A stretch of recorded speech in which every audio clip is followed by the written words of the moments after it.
Bring it on. Want some, get some. How about those friggin' Pirates? Yes, I am a pirate. You have to go with the Pirates because, of course, they have cannons and everything. It's a pirate's life for me. Be proud of who you are and what you are. You're Pirates. It is a first down. Pirates. Because when you're at East Carolina, you go for it every time. Or you don't coach at East Carolina, you don't come to East Carolina, you don't play at East Carolina with a weak heart. Write it.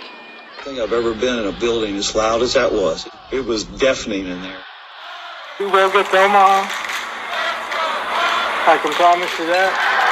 Painted purple all night long in Eastern North Carolina. You're watching The Sports Objective, the podcast for Pirates.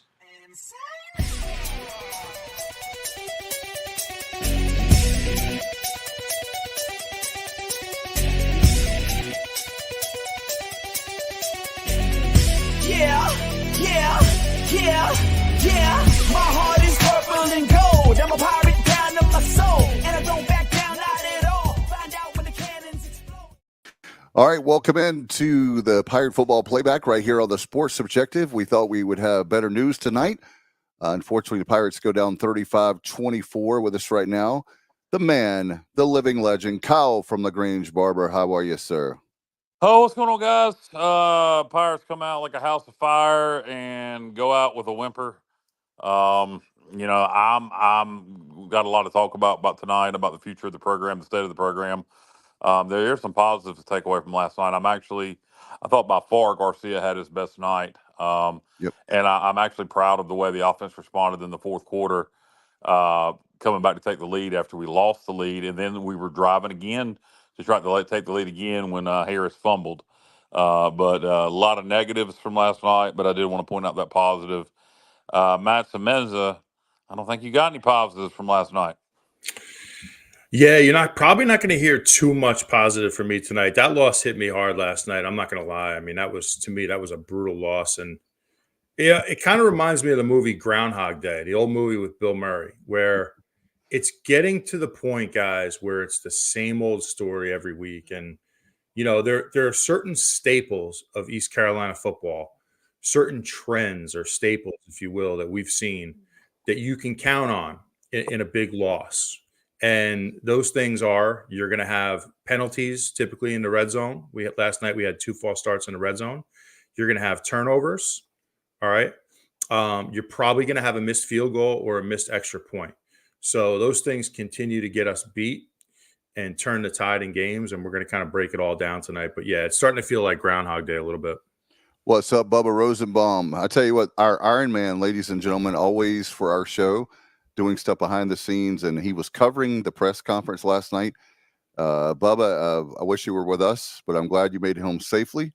But how are you doing tonight? Exhausted. As Craig Doucette chimes in here, unfortunately did not have a chance to visit with Craig yesterday. We were talking throughout the day, and he was up in the tower there, for at least the majority of the game, if not its entirety. But he says he made it home at 4:38 a.m. I, on the other hand, made it home at 5:45 a.m. Left Lynchburg probably about 2:15. Never did I think I would be on the field, covering a post-game press conference at 2 a.m. Seemed kind of surreal. And, give credit to the Liberty fans, especially the students. They had what I would consider to be a respectable crowd following a 4-hour and 45-minute not rain delay, but lightning and weather delay. Certainly did not anticipate that. But, general thoughts on the game. Pirates obviously got off to a great start, left some points out there, and then, kind of like we discussed kind of ad nauseum, throughout the day as well as last night, just the way you had that feeling, here we go again, when you missed the field goal. We didn't respond, come out and get a stop.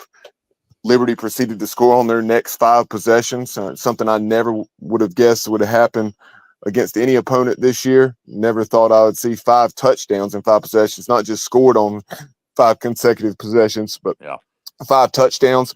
All those drives were anywhere from 9 plays to 16 plays. You saw what you would expect for a team that has now won 16 straight regular season games. Consistency and execution, converting third down after third down. We'll go over the stats later, but I mean, it was something like 14 out of 17, just ridiculous on third down.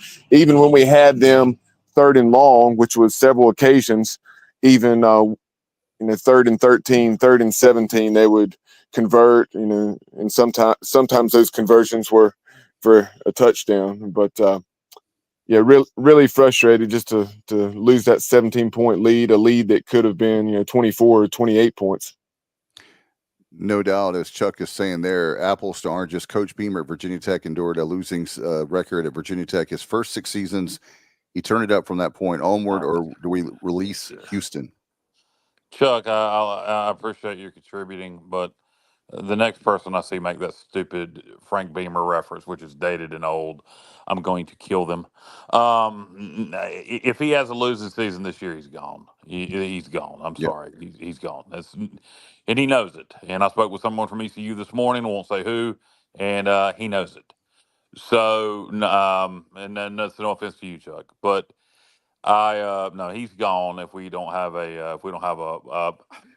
some people say 6-6 will save it. I would say it depends on how we got to 6-6. I think if we finished the season red hot, won 3 in a row, beat Navy, we're scoring 40, 50 points a game, the offense that came along, then yeah, I would say 6-6 to save him. I think it's going to take 7-5 to save him. What concerned me last night was the defense, not the offense, the defense. And I think partially that was because of not having 28 out there, Ravel. I think we had a good initial game plan to stop their option. And then they said, all right, we'll start throwing the ball downfield on you, which will then open up our running game, our option game. And we couldn't adjust to it. I think that had a lot to do with, we put all the hay in the barn before Ravel got injured. But, it's frustrating. But, guys, as we're going to break this thing down, we're going to take your calls tonight along with your comments. We are taking your calls, so if we want to put that number up on the screen, Dave wants to give it out. We will be taking your calls tonight. Yes, 252-290-0375. Again, 252-290-0375 is the number. And guys, 2 straight weeks, you were talking about the same things over and over again. But one question I want to throw out to you guys while we're waiting for our first call is the very fact of last week, you have 252. There you go. There's number 290-0375. And we're going to let's leave that up there for a little while if we can't put it at the top of the screen. All right, all right, you guys keep talking. I'll get the phone call real quick. All right, there we go. So we got our first phone call tonight. And Matt, what did you see from a defensive side of the ball last night, being a former linebacker, that the reason you think they had so much success in the passing game? Yeah, I mean, I just saw a lot of missed opportunities defensively. First of all, I think, Dave, if you want to mute your phone, mute your mic. Mute your mic, Dave. So first of all, I saw a lot of missed opportunities. I mean, just too many to count. I mean, the biggest thing was we could not get off the field on third down. At one point, I think they had converted 10 straight third downs. And, we were getting them in situations several times where it was like 3rd and 11, 3rd and 12. I think one time we had them in 2nd and 24. And they're just converting first down after first down. And what I'm seeing, guys, is we're having a really, really hard time getting pressure on the quarterback. If we don't bring extra blitzers, we just can't get home. We can't. And then when we do bring an extra man to blitz, we're a little depleted on the back end right now. So people are hitting chunk plays on us. So, it's a really tough situation. We have got to find a way to get some pressure on the quarterback, and we need to get off the field on third down. You're never going to win games like this if you can't get off the field on third down. And Bubba will tell you the final statistic on that third down, but it wasn't pretty. Yeah, and I'll elaborate or have some more questions for you to elaborate on what you were just talking about our defense and some thoughts on that after we see what the caller has to say. Dave, do we have the caller ready? And don't forget to take your mic off mute.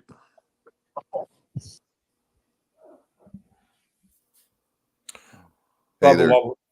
Oh, you got it? Hey, Justice. Hey, guys. Going? Good. What's on your mind tonight? Thanks for calling in.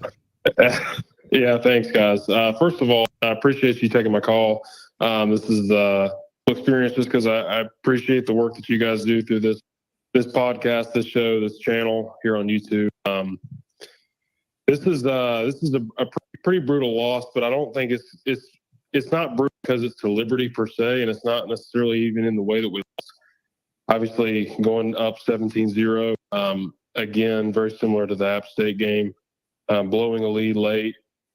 I think it's really just it's kind of the culmination of everything that we've seen so far in the 6 years of the Mike Houston era of beating up on some of the lower teams and never being able to beat team that's of a higher caliber. Honestly, I think a lot of things that I heard in the fifth quarter from Holton about the analysis of the offense, not making any adjustments in the second half, I think again came to fruition in this game. It just seems like we get off to a hot start. The offense is able to click early, and then it just completely falls on its face. The game, I don't know where we go from here. Kyle, appreciated your call in the fifth quarter last night. I don't know how you were at 2, 3 a.m., but I just think that a lot of our issues are a result of not just Houston, not just John Gilbert, but it's just it's really the structure of our institution. Something is not right with the structure of our institution. We're able to produce consistent winning teams. I'm not really even sure what the resolution is. I think that Mike probably has deserved to be fired at this point through seasons. But again, we're not going to fire any coach 4 games into this. And that's not what I'm suggesting. But it's just a consistent pattern not being good enough. I think I'm kind of like I'm open my thoughts and my feelings about the entirety of the season, not just this, but Mike Houston's not the answer, and John Gilbert's probably not the answer at AD. We've got a lot of institutional kind of infrastructure that needs to be changed before we can really put out a program that's up to our standards as Pirate fans. And yeah, anyways, I appreciate you guys taking the call. You're kind of letting me just speak my mind, but again, enjoy the show and enjoy everybody, all you guys and your opinions and thoughts, everything. I listen every week, and I appreciate you guys. So thanks for the call. Thanks for calling, Justin. You made some good points. And I heard Holton talk about the offense, not adjusting, about John David Baker. And I agree with him as a whole. I do think last night, though, I don't think offense was necessarily the problem. The defense was on the field for a long period of time. We had one fumble, which came late in the game. We had one interception, which was a play. There was actually a frozen rope that he threw in the double coverage that the receiver didn't catch. I actually really don't think the offense was the problem last night by and large. I think the defense really let us down last night. When you look at Liberty taking the lead late and us coming back and responding, which is something that was very, good to see. And then we're about to do it again when Harris fumbled it. But to your point overall about, Mike Houston went 2-10 last year. I was ready to get rid of him. He's 2-2 so far this year. I still think we have a chance to win some ball games, but it's like Matt said, and you said, it's repeated problems. It's missed field goals. It's turnovers. I think this is the next 2 weeks are going, against UTSA and against Charlotte are going to be key for Mike Houston to keep his job. I don't see a path to a bowl game if we don't win these next 2, or minimum Charlotte. But we really need to beat UTSA at home. We haven't won a home game against an FBS opponent since October 22nd, 2022. And I mean, it's ridiculous. And we're a 4-point favorite over UTSA. UTSA has beaten Houston Christian. They barely beat Kennesaw State. They lost to Texas and Texas State big. Very similar resume to us, really. They've beaten 2 bad teams. We've beaten 2 bad teams. They lost to 2 good teams, and we lost to what we perceive as being 2 good teams. So it's their first game out of the state of Texas. They got a new quarterback who's struggling so far. He put up big numbers this past weekend, but it was against Houston Christian. This is a must win, and I'm going to quit rambling and let Matt and Bubba and Dave talk. But you mentioned John Gilbert and institutional problems. I think Gilbert doesn't believe. I think Gilbert doesn't believe in our program to the extent he should. I think when you hear John Gilbert talk about East Carolina, he refers to us as Schools a like us. school like us. Yes, well, for a school like us, selling 46,000 tickets is great. Or a school like us, a school. What the hell does that mean? That's never been the attitude of East Carolina. East Carolina's attitude has always been we are equal to, better than the ACC schools. We believed we belonged. And now we've had our nuts cut off by people, by the powers that be who don't believe that anymore. And you talk about institutional problems. I think you got a bunch of people behind the scenes, the same people that were up Jeff Confer's ass, the same people that ran Ruff and McNeil off. They're still here. And I appreciate their financial contributions, but sometimes you should learn from your mistakes. And you can sit as high up in the tower as you want in any box you want, but you don't mean you know a damn thing about football just because you got money. So let the people that know about football run things, and you sit over there and give money and enjoy us winning. Matt, you got anything? You're on mute. I appreciate the call from Justice. I could hear the frustration in his voice, and man, I can relate.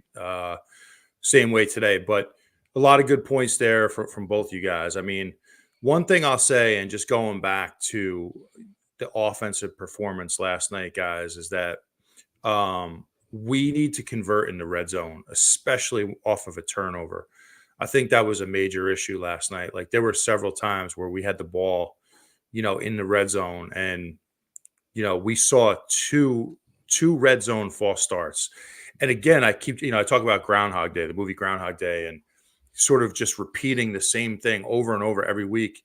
At what point do we get to this point as a team where we can get into the red zone and not have a false start?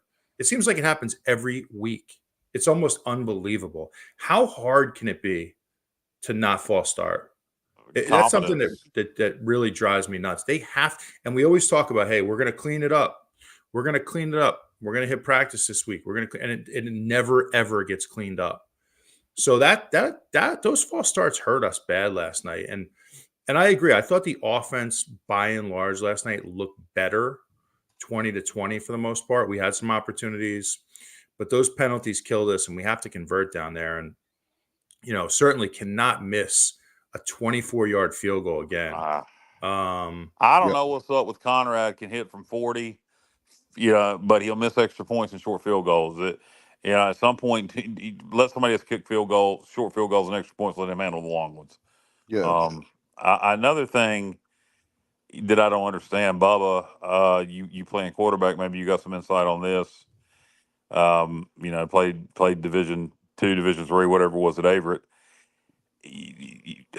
Why is it, you see Garcia running the ball effectively early in the game, and then we completely go away from it? Do you think it's a situation where they're worried about his body that much that, maybe Hauser's wrist is worse than what we thought? But I'm of the mindset, if he, you don't want him to get hurt, but let him go out there and play ball. And when you saw early in the game, when we were running Garcia, he did so successfully. And he also did one on his own, a scramble for a touchdown, which I was really glad to see. Right. But I would encourage him to do that. I would call more design runs. Encourage him to pull it on these RPOs more often. I also like the passes to the running backs. And, we got away from that. We went back to it late, but we were doing it early. Also like the way we got Winston Wright Jr. involved in the running game. But particularly on the Garcia part for Bubba, why do you think that they quit running him when we had success with it early?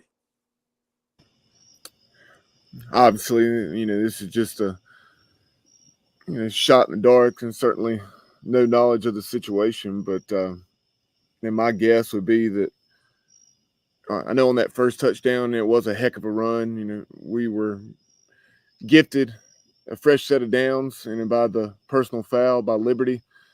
And we were, after one of those false starts that Matt references, and I was standing right there behind that end line. And we had the false start facing 3rd and goal at the 8-yard line. heck of a run by Jake Garcia and ducking out of there, and a nice run to get into the end zone there. But he took a shot as he was crossing the goal line, got up a little slowly. So I think that combined with him, he's not a small guy necessarily, but he's certainly not as durable as a Holt Nailers. And you saw, we were fairly cautious with how we ran Holton's. Obviously that was a different coordinator, but still the same head coach. So I think that would be my guess. And sometimes the other thing would be, you just feel like there are other things that may be better on the menu, for lack of a better way of putting it. And whether it's warranted or just maybe perhaps you try to get a little too cute. But yeah, he did have success. I have a theory, guys, I want to share, because this is something that's continually going on. And I think that I would say to the administration and to the coaching staff, the reason why people are frustrated, like we talked about, is the very fact that in 2023, we didn't have the talent we needed to be special, right? We go out, we get a new offensive coordinator, we get the new players. Kyle, to be fair to Kyle, he actually made a great point in the summer that the offense was going to start to, gel, was start to get better. I tell you what I've noticed. I'll tell you exactly what I've noticed. What happens with this coaching staff, including the head coach, he has to take accountability. Stop getting a lead and taking off the gas. 16-0 last week, 17-0 this week. When are we going? I'll do a Matt Semenza right now. When are we going to do a killer instinct when you have put your foot on we had our foot on their throat last night to literally embarrass them. And instead we play conservative. We started doing, I said, oh my God, if I see another handoff to the middle, it's like we're trying to kill clock. We're playing not to lose. We're not playing to win. And you can get mad at me and you can take my credential away. That's fine. I'm at that point. Please air it out. Like Matt, you made the point, I think, the last couple of weeks about the jump balls, the 50-50 balls. We saw that last night. We need to see more of that. We made a living 2 years ago with Holton. He just threw the ball up, and we had receivers that were talented.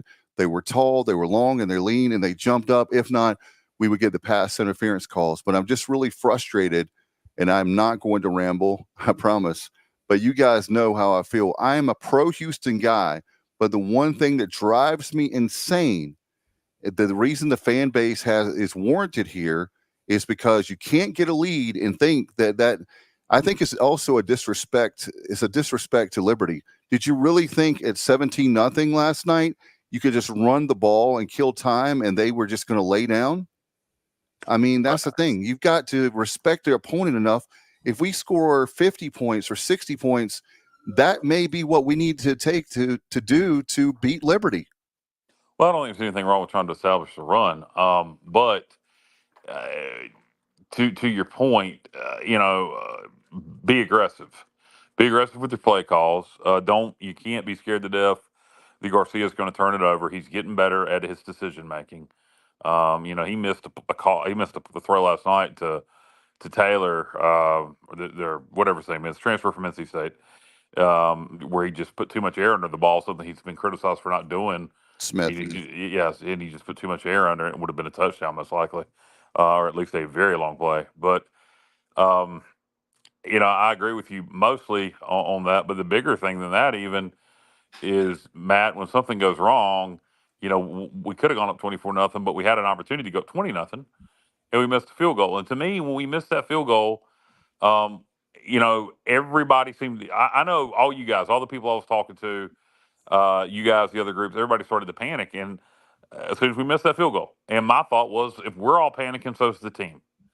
And we got to stop that bullshit. If we miss the field goal, so what? Go get the ball back and go score on the next drive. Quit panicking like a bunch of little baby bitches as soon as something goes wrong. And I'm talking to the football team and the coaching staff. Things are going to go wrong in the course of a football game. Just because they come out and score and make it, we miss a field goal and they come out and make it 17-7, we'll go down and put it in the damn end zone on the next drive. It's okay. Things are going to go wrong. Quit panicking. And the coaching staff has got to do a better job of making sure they don't panic and they stay locked in and they keep these guys locked in and not panicking. And, it's frustrating, Matt, when you see anytime something go wrong, we lose our minds and start to fall apart.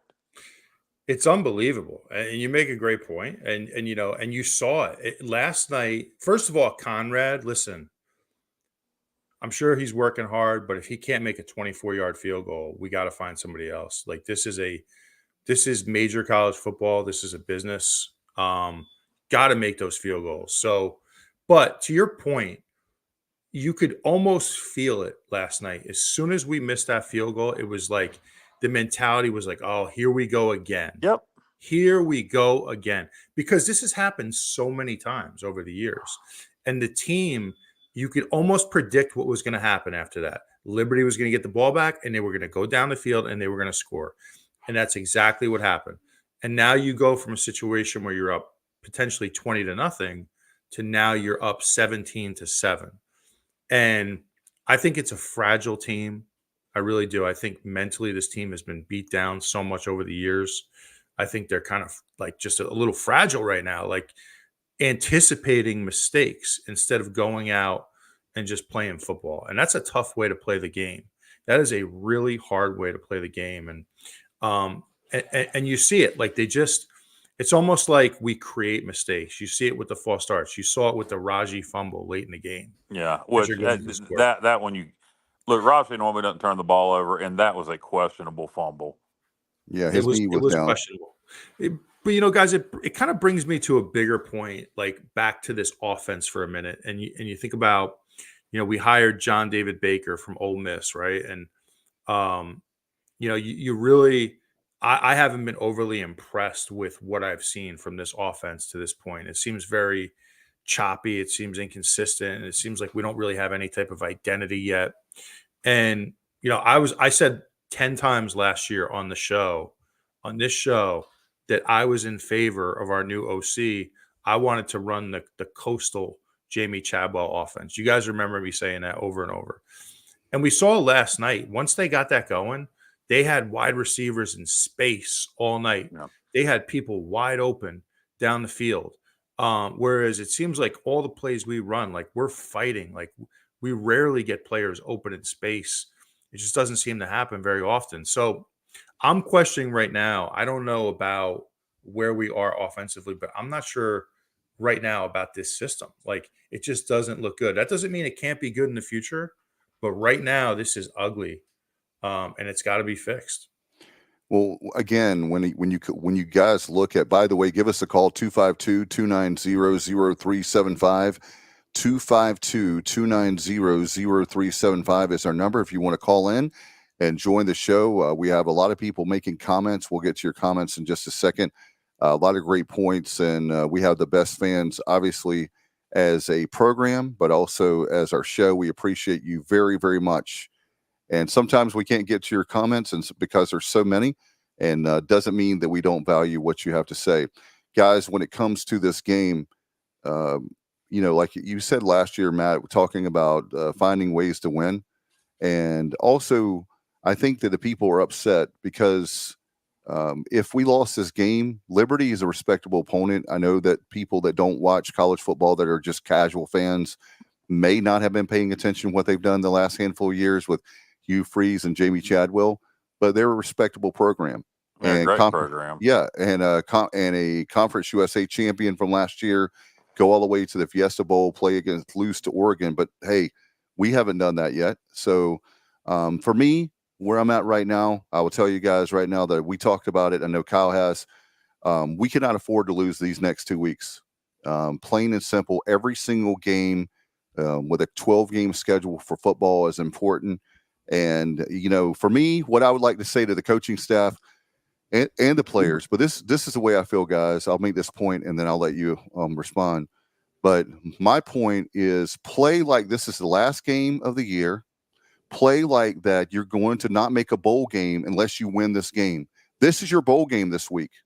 And so for me, that's where we've got to start. We've got to start at there's seems to be with administration, no sense of urgency, and with the coaching staff, no sense of urgency. Because I'll tell you why. If we had a sense of urgency from both the administration and this, we would already have an indoor practice facility. We just take our sweet time on that. We just, we're a small school, even though we're one of the best schools in the nation. We are a national brand. I need my administration to start acting like that we're a national brand. Let us play football games across the country. As far as the coaching staff, don't get any sleep this week. Pretend like pretend like John Gilbert is going to fire you on Saturday night right after the game if you don't win this game. That's the kind of urgency we need to have. And, the players, yes, we've got the talent.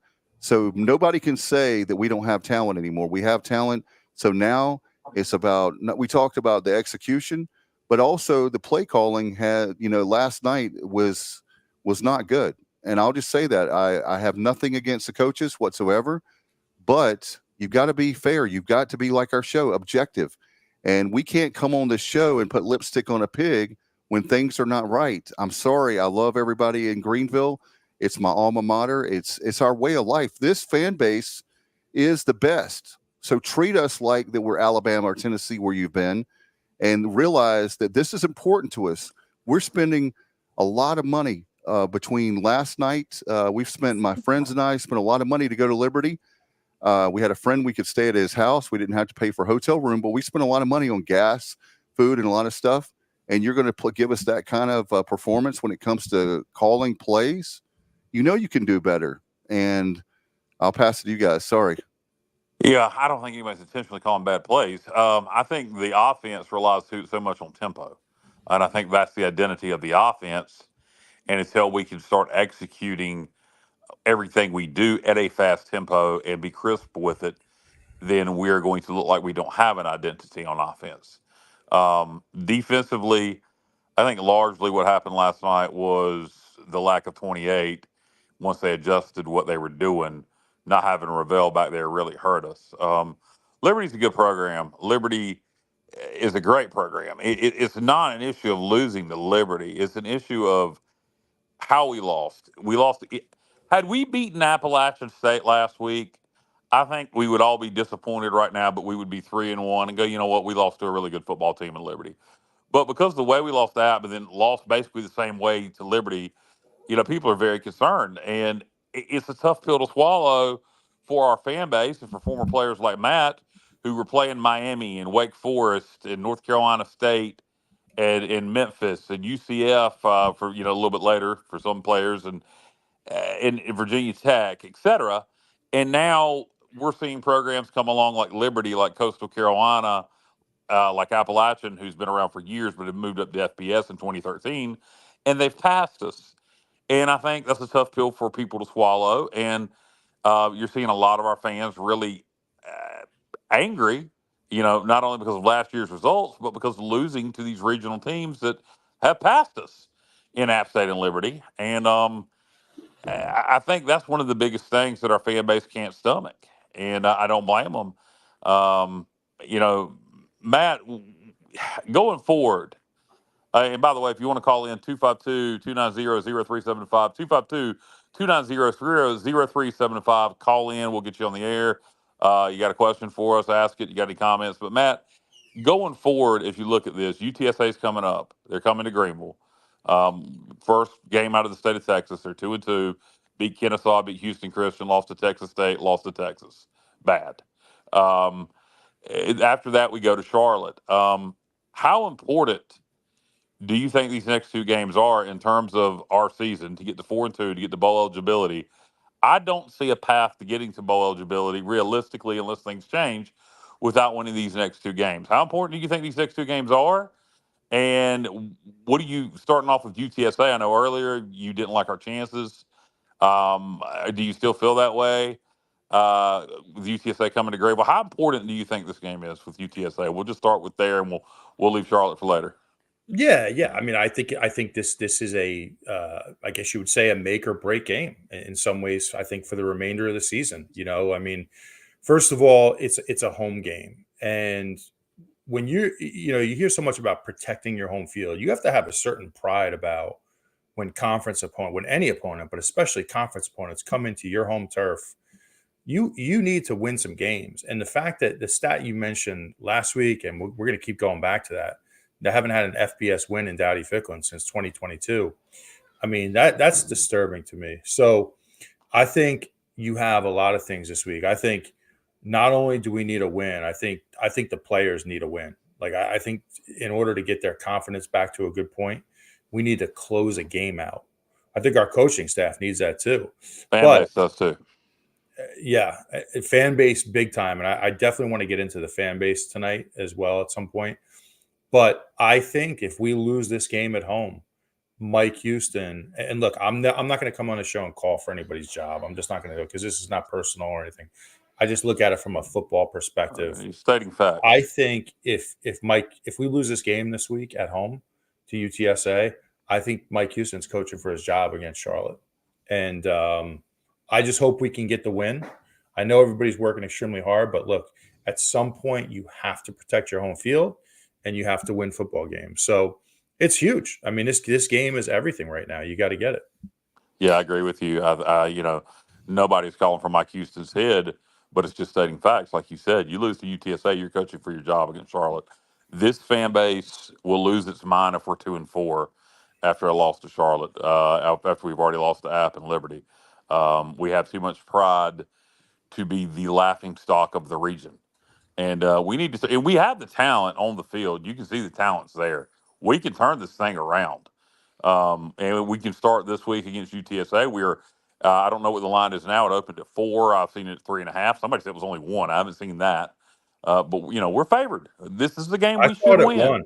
I saw it at 1. Can you believe that? You saw it at 1. Odd Shark had it at 4, then 3.5. What book were you looking at? Somebody posted it. I saw somebody post it. Okay, I don't think that's accurate. Maybe somebody had it at 1, but most places I've seen is 4 or 3.5. But either way, we are favored. It's 1. Let's see. Yeah, I think it's 1 now. I've seen it kind of all over the place today. So yeah, Odd Shark has had it at 4, then 3.5. Either way, we're favored. So we need to take care of business at home. It's as must win as it gets, and I don't know. How do you refocus the football team? If you're Mike Houston and you're John David Baker and you're Blake Harrell, who got to be scratching his head a little bit right now. How do you refocus this football team after these last 2 weeks? One good thing, I guess, I feel like Houston divides the season up into quarters. The first quarter's over, first 4 games. And this is starting conference play, and it's all conference play the rest of the way out. So I guess from that aspect, you can refocus, fresh start. We're 0-0 in conference. So that's one aspect you take from it. But how else do you get this team refocused and get them confident for this game against UTSA? I think you do a lot of that through your game planning. And that's both offensively and defensively. You got to put your players in a position to succeed. You need to get the ball into the hands of your playmakers. You need to have the right personnel on the field. And you need to be consistent throughout the game. Like what we're seeing is we come out, right? There's a lot of talk about the scripted plays, right? We have success early. And then as the game goes on, we start to struggle, right? So it comes back to great game plan. When the opponent makes their adjustment, we need to be prepared to adjust to what they're doing, right? So in-game adjustments, and that's part of what great coaches do. They have the ability to when you punch and then you get hit back, guess what? Now I'm going to adjust and I'm going to go to something a little bit different. So it's going to start with that, and these players just need a win, man. Like they really do. They need a win, and in the worst way. Here's really quick. I'm going to throw this up since we're talking about the line. Johnny Robertson, ECU is 3.5. There you go. Over under 53.5. Ooh. Give me a push. Yeah, I don't really know how you can push on a half. The over-under, I'm expecting a 28-21 type ball game. I got a feeling we're going to win this game. Maybe it's just me being optimistic. ESPN has ECU at -4, so yeah, there you go. That's what I was thinking. It's about 3.5 to 4. We need to take care of business this weekend against the Roadrunners from UTSA. And again, guys, we appreciate your comments on screen. Keep having them come in. But if you want to talk to us, 252-290-0375, 252-290-0375. We will take your calls, get you on the air, say what you want. Feel free to speak your mind, be as candid as you want to be. And remember, we do not have FCC restrictions. There you go. I tell you what, the with this group of people, you know what I'm proud of, guys, is that most fan bases, we talk about this a lot ad nauseum, how the fan base wouldn't care if we won or lost. Look how many great comments we have, a lot of great people. We have a lot of people viewing on YouTube and Facebook. Tell your friends, make sure you like it, like the show, so then that way you see that. And I think when you're looking at this team, when it comes right down to it, when we're talking about the tempo, and you mentioned that earlier, Kyle, do you think that it's when we slow things down, that's that the only way that we can play is that up tempo, and when we slow things down and we change the tempo, is when things start to go awry? Well, you need to have some tempo change. You can't be fast all the time, but that is the identity of this offense is tempo. And I think it's just going to become a matter of when we can execute more and more things out of it. Maybe you need to cut the playback. Maybe you need to cut the playbook back some. We need to be able to execute fast for this offense to really go. Then you look at the defense without Ravel. One thing, we're gonna play a traditional spread offense, which we haven't done since Old Dominion this week against UTSA, who does not have their quarterback. I cannot think of his name. He was there literally for 7 years. First year without him. Forever. He was there forever. Yeah. So it'll be interesting to see. They like to pass it a lot, which is a little concerning against our secondary. But what I would do is actually kind of what we did against Liberty. Matt, you talked about getting pressure, which is good. But when you got an inexperienced quarterback, there's two schools of thought there to me. One, get pressure on him, make him make bad throws. But two, if you can't get pressure, if you can stop the run and make them one-dimensional, which we're good at, and you don't give up the big play, the passing play, and you keep it all in front of you, then you make that kid have to drive the field. And Terry Gallagher calls it the FU. What was the term he used? The FU theory. If you make a young team drive the field long enough, they're gonna f up. Playing off the ball, I've gotten angry about in recent weeks. I don't know that that's not a bad idea against UTSA. Make that quarterback drive the field on us because they won't be able to run it on us, I don't think. And see if he can, make. I don't think they'll have a 10-play scoring drive like Liberty. Is my point. I think they'll screw up. So I like the way we match up with UTSA overall. Frank Harris, yes, thank you very much. That is indeed his name, and he was there for 7 years, literally. So no Frank Harris anymore for UTSA. So again, I like our chances, and we need to win this football game. I know I'm being a bit repetitive. I wish Bubba would come back on. Bubba, if you're watching, if not, maybe Matt can send you a message real fast. Wanted to ask Bubba about being on the sideline and the team's attitude on the sideline, being he was down there and close to them. Wanted to get his take on that, what he saw from a body language standpoint, et cetera. So, Bubba, if you're watching, if you'll please rejoin us long enough for that. If not, I'm going to send a message over to him, see if we can get him back on long enough to discuss that. But he was there on the sidelines, so I would really like to get his take on the team's body language. Look at this, guys, by the way. I'm put this up. The Pirates have outscored their FBS opponents 36-0 in their first quarter this season. And with Johnny Robertson, we call him Johnny Stats, and JR is the best. And you think about that. So, Matt, I'm going to throw this to you. So you see, like last night, it was after the first quarter, 14-0. Quickly in the second, it's all of a sudden 17-0. How do you keep that momentum alive? Because maybe it's after the first game, so the second, third, and fourth games, it feels like that what we're doing is we're playing one quarter of football instead of playing 4 quarters of football. Well, it's all about the mistakes. We have to limit the mistakes. And what really changed the momentum in that game last night was first the field goal, the missed field goal, and the penalties, right? And then things started to really snowball. And then I think what happens is this defense, you can almost see like the life come out of them when that happens. And, you just can't make those mistakes, Dave, to answer your question. You're just not going to win like that, especially against a really good team. It's not going to happen. You can't do it.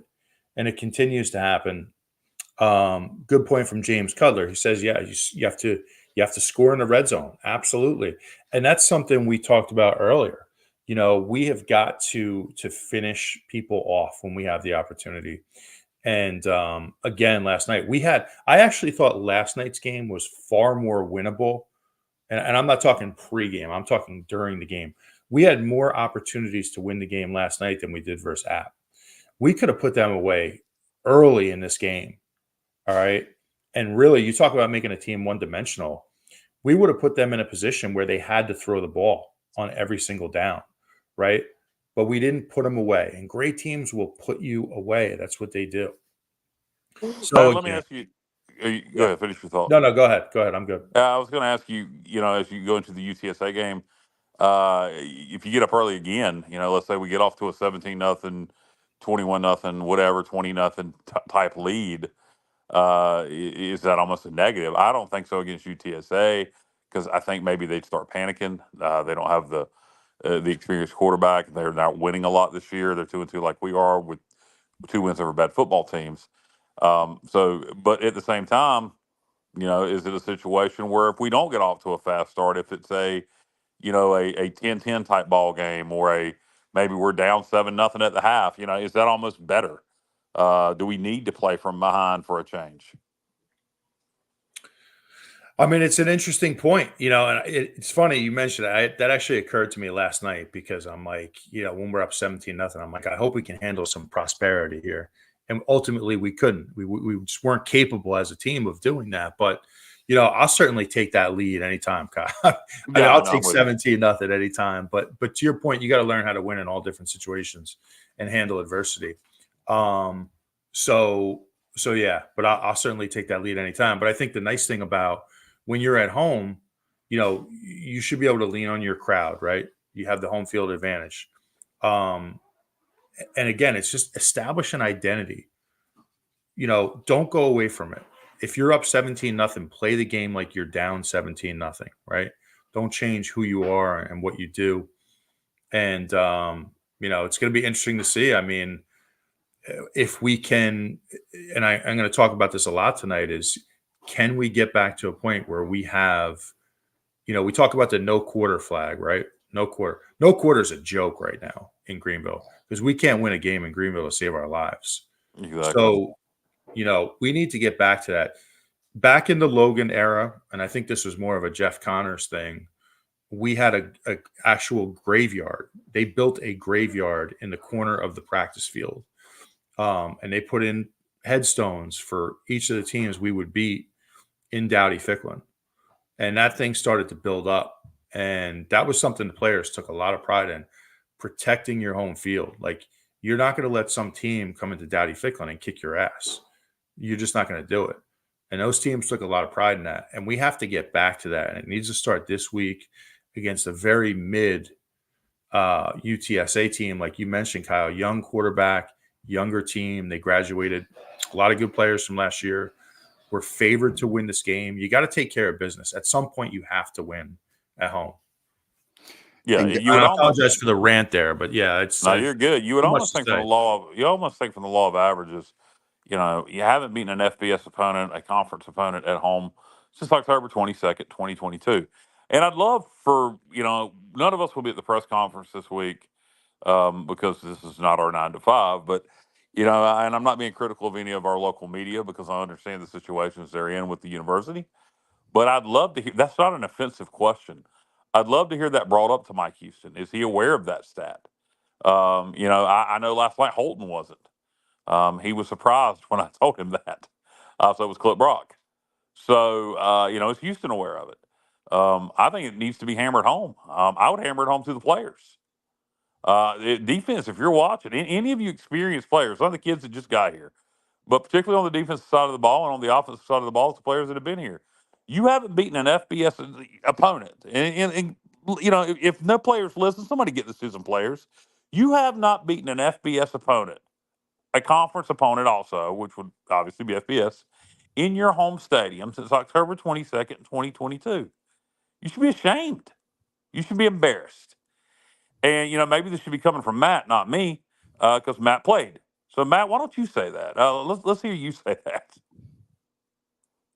Well, I do think it's embarrassing. I do think it's embarrassing to lose that often at home. And I think everybody's embarrassed by it. I mean, the challenge to the players, as a former player, I feel like you're more qualified to do that than I am. The thing is, and I was thinking about that last night. I mean, you have in this era, right? Like all these portal guys, like these guys are all new here. Well, not the defense. Well, guys like, Casey Kelly and our quarterback and, we have a lot of new faces, but yeah, I mean, listen, I'm not going to challenge the players personally, but I'll say this. Well, I will. I'll challenge them. They have to feel that. And look, I'm sure these guys feel that, like they know they need to go out and win the game. So I think I would just I guess it would be more of an advice type thing is watch the film, practice hard this week. You got to have a great week of practice. We talk about that all the time. And you got to make plays when the game is on the line. You got to make plays. It's just that simple. And as you said about the graveyard in the practice facility, in the practice field, back in your day, you got to have pride in protecting your house.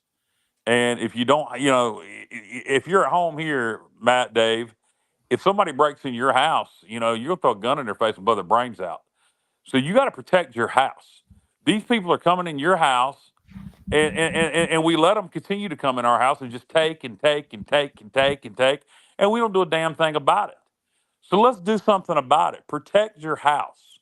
Dowdy Fickle Stadium is your house. You're letting somebody come in there and take what's yours repeatedly. So it's time to do something about it. And I'm challenging you. I spend my money. I give to the Pirate Club. I buy season tickets. I give to NIL. I go sit my ass out there every Saturday. That we have a home game. I spend all my Saturdays watching on TV. Protect your home field. For the players who have been here, yes, we have a lot of new pieces. We have plenty of players that have been here. You haven't won a home game against an FBS opponent since October 22nd, 2022. It is time to do that this Saturday against UTSA. It is time to have, however many folks we have there, 30-some thousand people most likely, walk out with a smile on their face instead of sitting there angry, heartbroken, sad, distraught, whatever. It is time to take care of business this Saturday against UTSA. It is now or never, or Houston will be coaching for his job against Charlotte. And guys, that's another thing, Matt, we talk about all the time. Think about Matt when he was playing in the 90s. Charlotte, that at the time was they didn't exist. A commuter school. They didn't even have a football team. Okay. Yeah. So what I'm after is that, it doesn't really matter the opponent as far as going out there and giving everything you have. Like everything matters. Like this, like I said, the sense of urgency earlier when I was talking about that, pretend like this is the last football game you're going to ever play. Pretend like you're going to get it fired. Pretend like if you're administration, you don't get paid next week if we don't win that football game. Coaches, you're not getting paid this week if we don't win a football game. You have to have that kind of intensity, the urgency. Matt, when you see a team like Liberty, they expected to win that football game last night. They're 4-0. And absolutely. You look at the when you guys were playing in the 90s, talk about this, Matt. I know people laugh at me or maybe think I'm redundant when it comes to swagger. I talk about swagger, how important it was. There's no way in the world you guys would have ever won the games you won in the 90s if you didn't go in there and say, we're going to beat Miami in the Orange Bowl tonight. 31-6. We're going to beat one of the biggest program wins in the history of our program.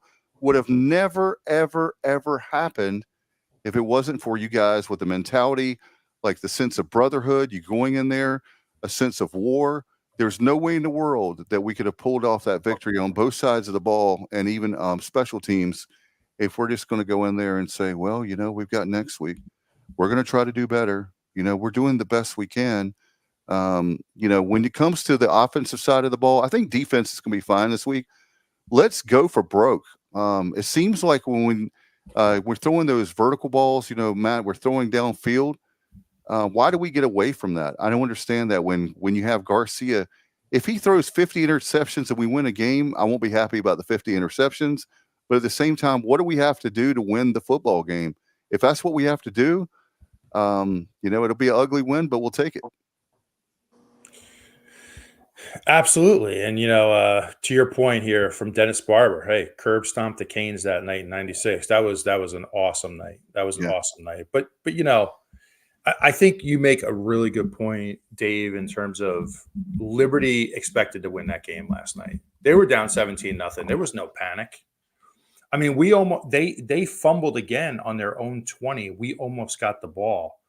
It went through one of our players' hands and they landed on it. They made a million mistakes early in that game. They never seemed to panic. Salter was smiling. He's running around. He's playing. He looked confident. You have to have that confidence as a player. Versus, I think, because of recent history, I probably shouldn't even use the word recent, but it's kind of like with us. It's like, oh, here we go again, right? But you definitely have to have that mentality. And, listen, I think our players play really hard. Like, I think the guy. Yeah, it's not effort. Yeah, I think they were ready to go last night. I think they played their ass off. They played hard. I think for us, it's more of it's a mindset. I think it's discipline on the field. Like, when you have first and goal, you can't false start. You can't do it. You have to have discipline on the field.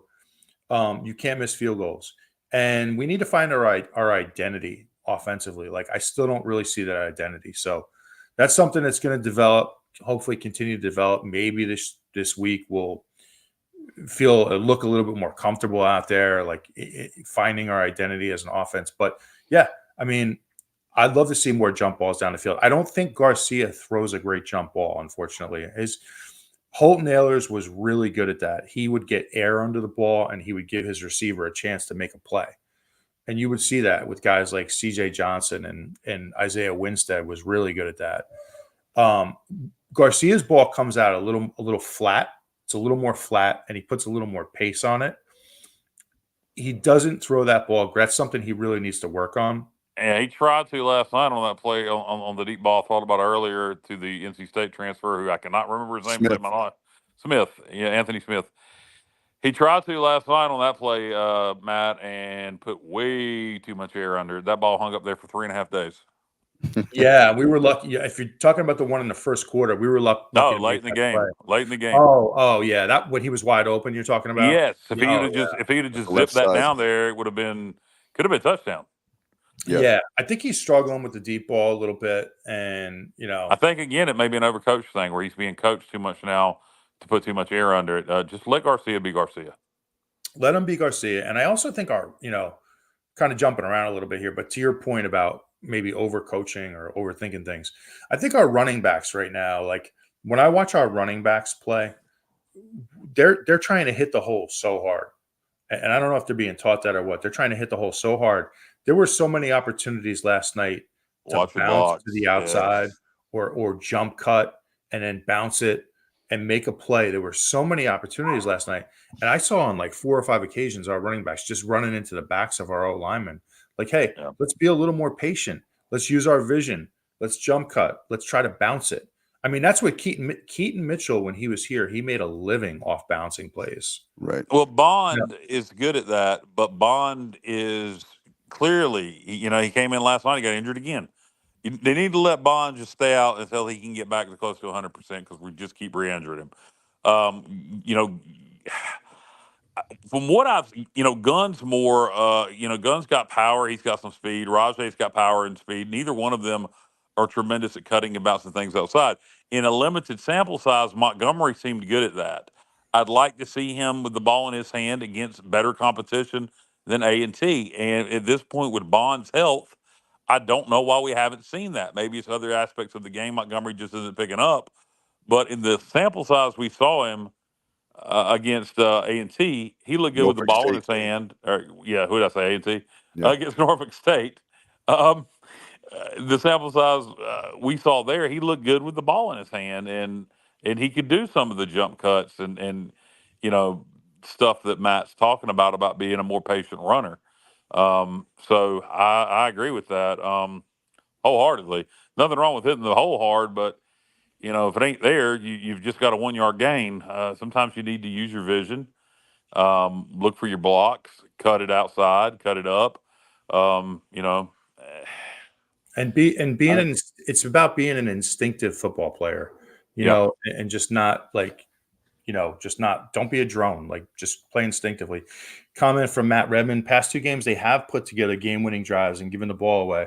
So it does appear JDB can put something together. Yeah. I mean, he's shown the ability to put it together 20-20, but I think the issue here is, we haven't shown the ability to finish these drives oftentimes, or avoid making the costly mistake, whether it's the penalty or the turnover. So I think that's where you have to get to. It's one thing to move the ball, but we need to finish, right? We need to avoid the mistakes and finish drives and score touchdowns. Certainly, at the very least, Matt, we got to make our field goals. But yeah, I mean, he's moved the ball. And guys, Monica had a great point earlier that she commented. I didn't know this. I knew we were not anywhere close to the top. Red zone offense, I believe it's 131 out of 135.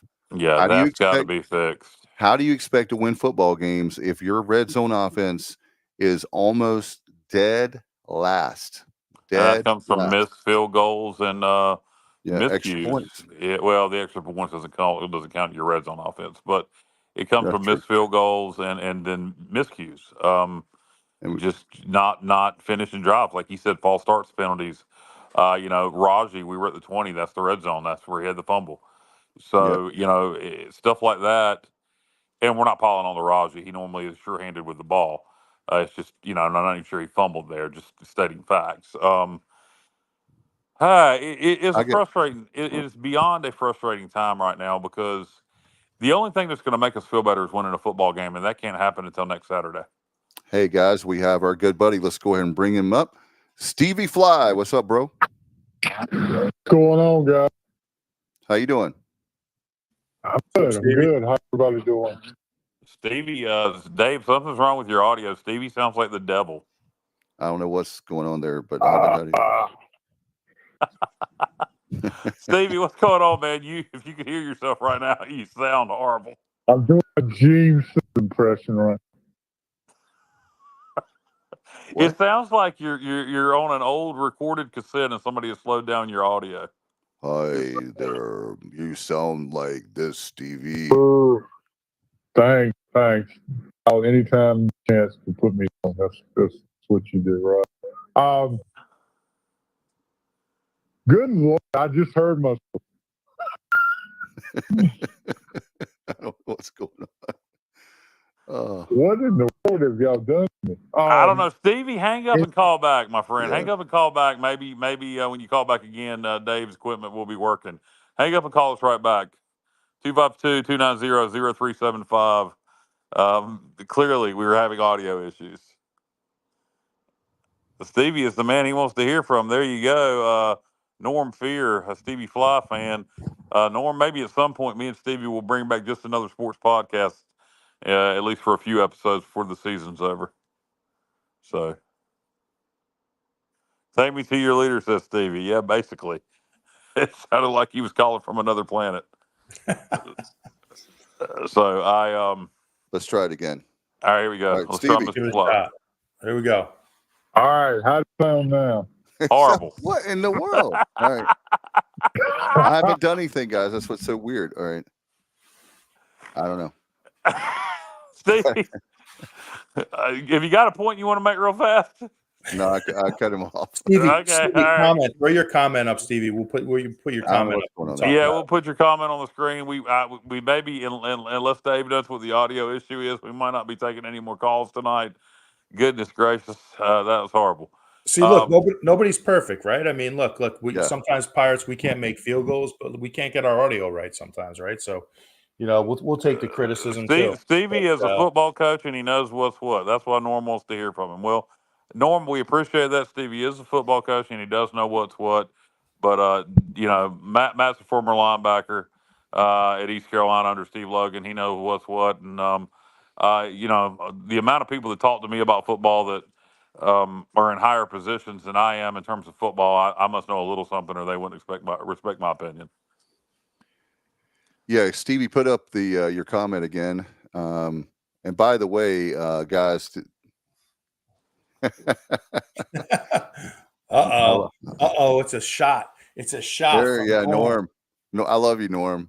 I know who Norm is, and we still love you. Dave doesn't pay enough money for the phone, so that may be what it is. I don't know. We had problems earlier. We're trying to get this thing set up. Dave uses that board for multiple things, for calling high school football, et cetera, and different settings get changed on it, and they have to get changed back. And we thought we had it work. That's just it, though. We had Justice on, and I have not made any changes. That's what I'm trying to figure out what the change would be. It sounds like the audio was slowed down at some point. I don't know. But anyway, that's enough of that. We'll figure it out. Stevie, if you have your comment, put it up on the screen, and I'll read it as if you were saying it like the devil. I'll throw a question to you, Kyle. Let me throw a question to you while we're waiting for Stevie, all right? So, and Dave, I'll throw this to you as well. I mean, if you're Mike Houston right now, obviously, look, things are not going the way you anticipated. Another golden opportunity last night against Chadwell, right? Who I believe he's now 0-5. Mike Houston is 0-5 against Chadwell. What's your mindset today if you're Mike Houston? I mean, what do you think is going through his head right now? Obviously, in a very tough position. Probably very angry. I wouldn't. He can't focus on the fact that he lost to Jamie Chadwell for a fifth time very long. That's really not relevant to anything other than personal stuff. If I'm him, I'm worried about my job. I'm worried about winning primarily, because that takes care of the other problem, which is his job. He knows he went 2-10 last year. He knows after this year he has 1 year left on his contract. He knows this is the year you extend or get fired. He is aware of that. He knows the fan base in 2 weeks when we play Charlotte. If we lose that game, they're going to lose their minds. So right now, if I'm Mike Houston, I'm very stressed. I'm very focused. Probably a little pissed off at my coaching staff, at myself, at my football team. But what he's going to have to do is channel all that negativity into positive and motivate this football team. But if I'm Mike Houston right now, I'm very angry. I am a little fearful about my future, although financially he has nothing to worry about. And I'm highly motivated to go win this football game. I'm as motivated to win this next football game, or these next 2 football games, as I have been since I've been here. We're 2-2. We're not 0-4. We're still on path to go to a bowl game. And technically, if we get hot, because we don't play Memphis, we don't play South Florida, we don't play Tulane, we could compete for playing in that conference championship game, as ridiculous as it sounds. Now, Navy looks really, really good. So that might be a little tough to close the regular season. But you can get off, and pointed out earlier, Matt, I don't know. When you were here, you didn't get a chance to play in conference very much. You were most of the year while we were an independent. But how much, to ask you, from a coaching standpoint to a player, how important is it now, or is it how easy is it to get these guys refocused and sold in on conference schedule starts now? We're 0-0 in conference. What we did out of conference, we're 2-2, but we're 0-0 in conference, and we open up conference play at home. We can get off to a 1-0 start in league play. How much does that help him and this coaching staff be able to get these players back refocused for this UTSA game, with it being the first conference game? It's a good question. I mean, players are resilient. Players sometimes are, as a player, sometimes you're far more resilient even than you are like as a fan. You take these losses really hard as a fan. As a player, you just kind of go back to work the next day. And, this team, they've already had a film session today. I'm sure they've already, they're already working on correcting their mistakes. So you just go back to work as a player. But, as a coach and as a coaching staff, part of your job this week is to build these guys up, right? You got to get them back in a good headspace. And sometimes as a coach, you're a salesman, right? You're part salesman, so you have to do a great job this week building these guys back up and making sure that they're mentally prepared to play and that they're confident. That's the big thing, confident. And I would talk to them about, like, when you look at the personnel on this team, we do have talent, right? Yeah. This is not like last year where we were very depleted of talent. We do have weapons offensively, right? Garcia he's a new quarterback. He's making his sixth start. But you Fifth. can see Well, the at East talent. Carolina. Yeah. But like, we can see the talent, right? Everybody can all see. I think Norm Fear mentioned before, Garcia is getting better and better every week. And so the talent is there. Again, it's a matter of, can you harness that talent to the point where you can start winning games? Can you avoid the mistakes? Can you play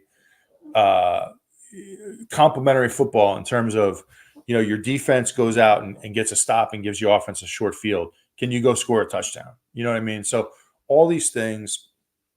And, it's like I said, the coaches have a big job this week to get this team back in a good headspace. Do you think the defense, with all the preseason hype they had, do you think they're going to be? I would think they would be highly motivated after last week's performance, after this week's the Liberty performance. I would think they would be highly motivated to come out and play well against UTSA because this defense does have some pride. Oh, absolutely, they will be. They'll be ready to go. But look, we need to play better defensively. And you guys know I've been very, very complimentary of this defense. I've talked about 10 times this year that I think we have a lot of talent. I'm a big fan of Blake Harrell. I think he's an excellent D coordinator. The last 2 weeks have been a little troublesome to me, watching people just pick us apart through the air. And, we need to correct those things. And I do think we can play better defensively.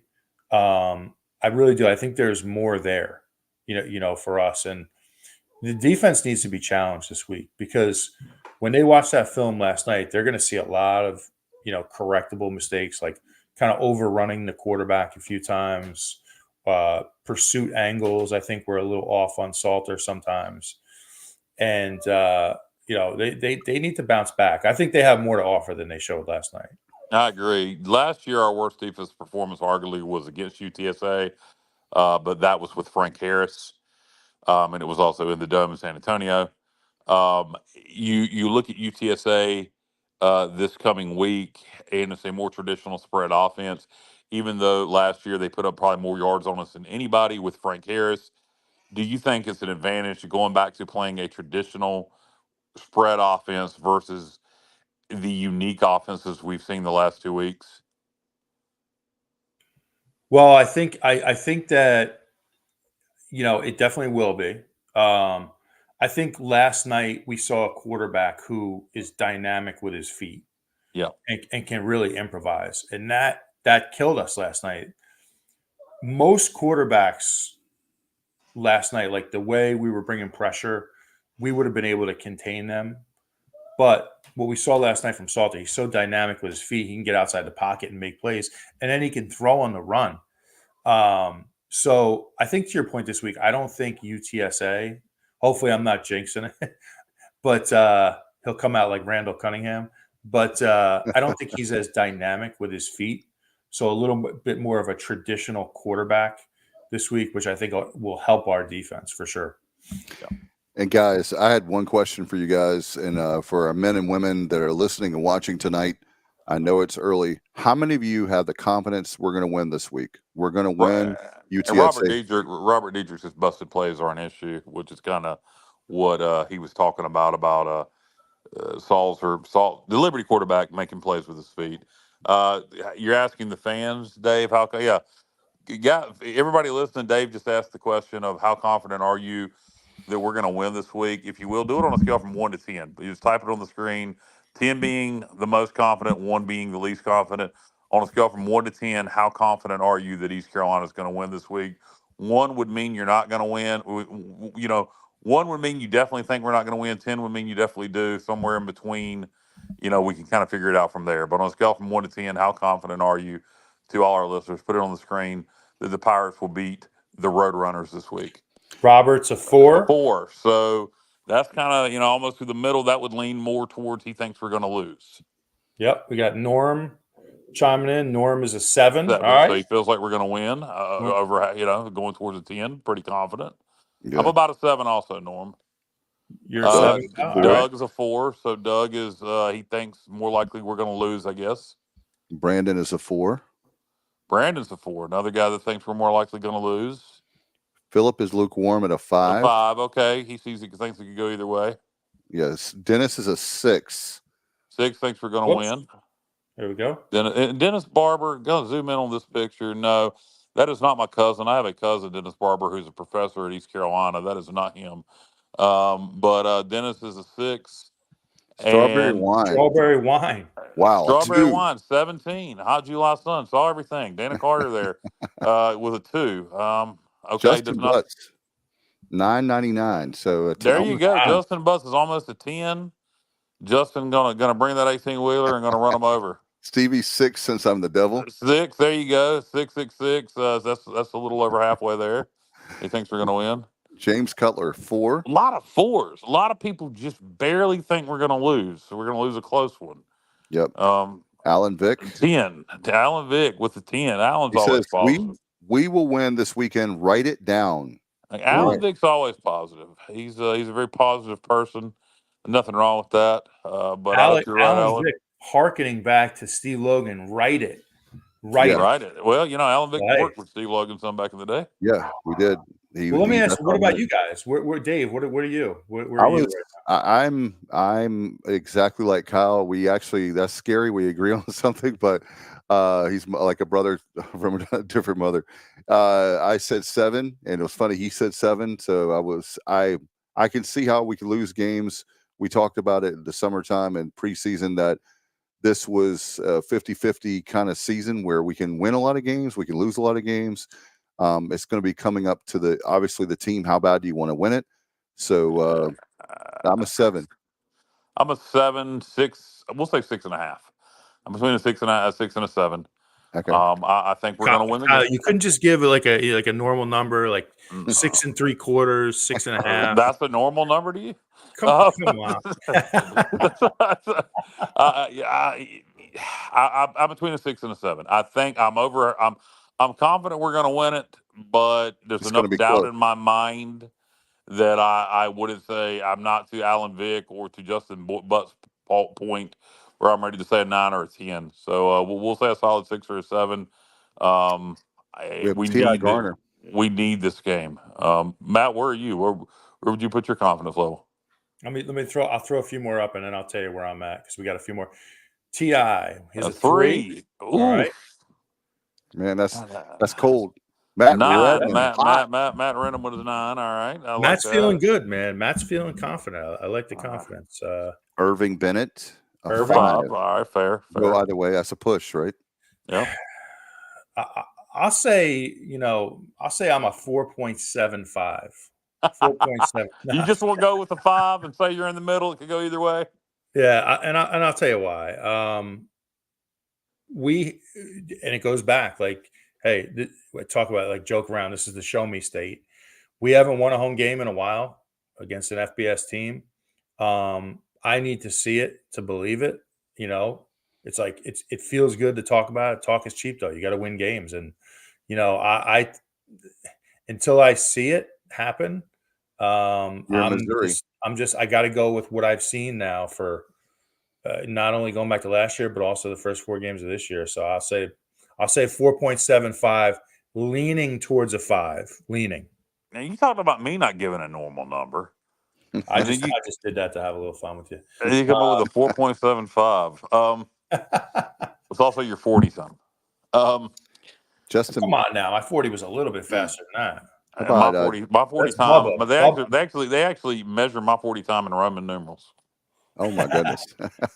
Bubba was a solid, 5'2", 40 as a quarterback. So it's too bad he's not here. I would tell him that. Justin Bubba left us. Yeah, he did. He's in the transfer portal.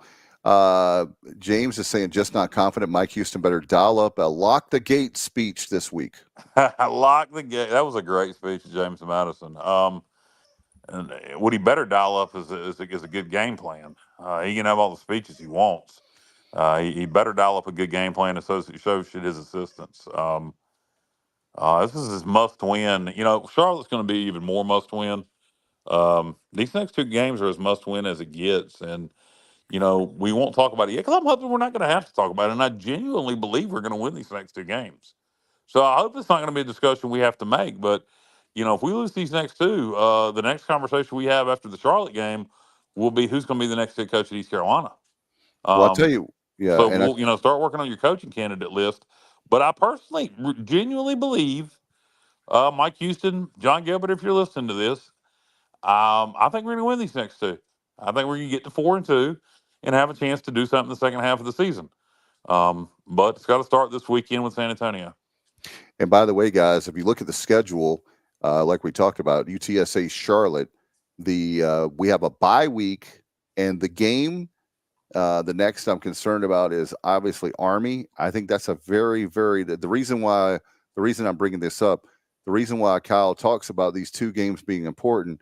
That at Army game is not an easy win. Temple, I know they're 1-3. We should beat Temple and Greenville. They did look good against Utah State. State yesterday. I'm not sure how good Utah State is. First year head coach out there. But to get to a bowl game, look, if you ask me right now who I think we are slightly better than or significantly better than, I think we're slightly better than Navy, I think we're slightly better than UTSA. I think we are better than Charlotte. I think we are slightly better than Temple. I think we are significantly better than Florida Atlantic. Yep. I think Tulsa's a push. I think North Texas is a push. And I think Army and Navy are both better than us. So you got to take care of business against teams that you're better than to get to, what I find acceptable is 7-5. And that's where I want to see us get. And then hopefully John David Baker, we keep him for another year. And things get rolling. You hear some interesting things. I won't talk about that just yet on the podcast that I was reading tonight in a group chat, about maybe some staff continuity where John David Baker and Mike Houston have maybe taken some time to get used to each other, and it may actually be getting better. But, we'll talk about that in more detail if needed, and also need more intel on it. That's something else that we talked about, Matt, off the air. I don't know. Do you want to talk about that on the air, the Mike Houston, John David Baker, Chad Morris discussion, or do you want to save that for later in case we need it? I think it's definitely a discussion worth having. I mean, you talk about, key decisions that were made in the offseason to kind of propel this program forward. And look, Mike Houston had a huge decision to make, not only the scheme he wanted offensively, but trying to find the right coach to come in here into this situation. And, it's been talked about, obviously John David Baker, and I from what I understand, Chad Morris was in the mix. So you had a dynamic there where you had an experienced coach who's Chad Morris. He's also been a head coach. He's been a play caller for several years. Been a head coach at SMU and Arkansas. Right. Versus John David Baker, who, younger guy, not quite as experienced, but he came from that Ole Miss system.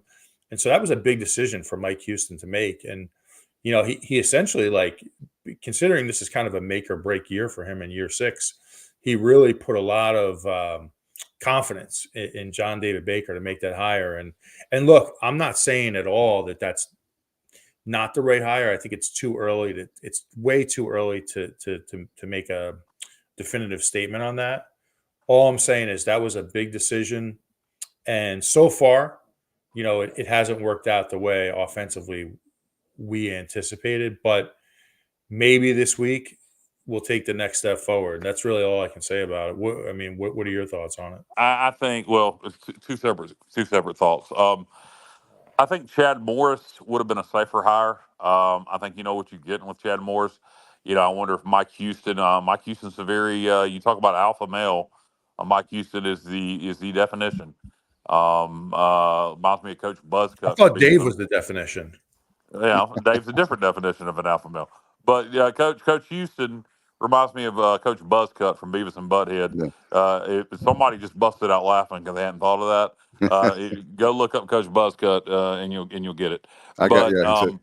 So I think it could have been a bit of a thing where maybe Coach Houston didn't want to deal with somebody that maybe he thought challenge him. Yeah, there you go. Wasn't a yes man. I don't know that for a fact. He also could have had the thought, well, hey, the last time we had a really good offense here was when Ruffin McNeil brought in an unproven OC in Lincoln Riley. So he could have been trying that approach. I'm not sure. The difference is, and I pointed out during the offseason, Lincoln Riley had the whole Texas Tech staff to bring with him.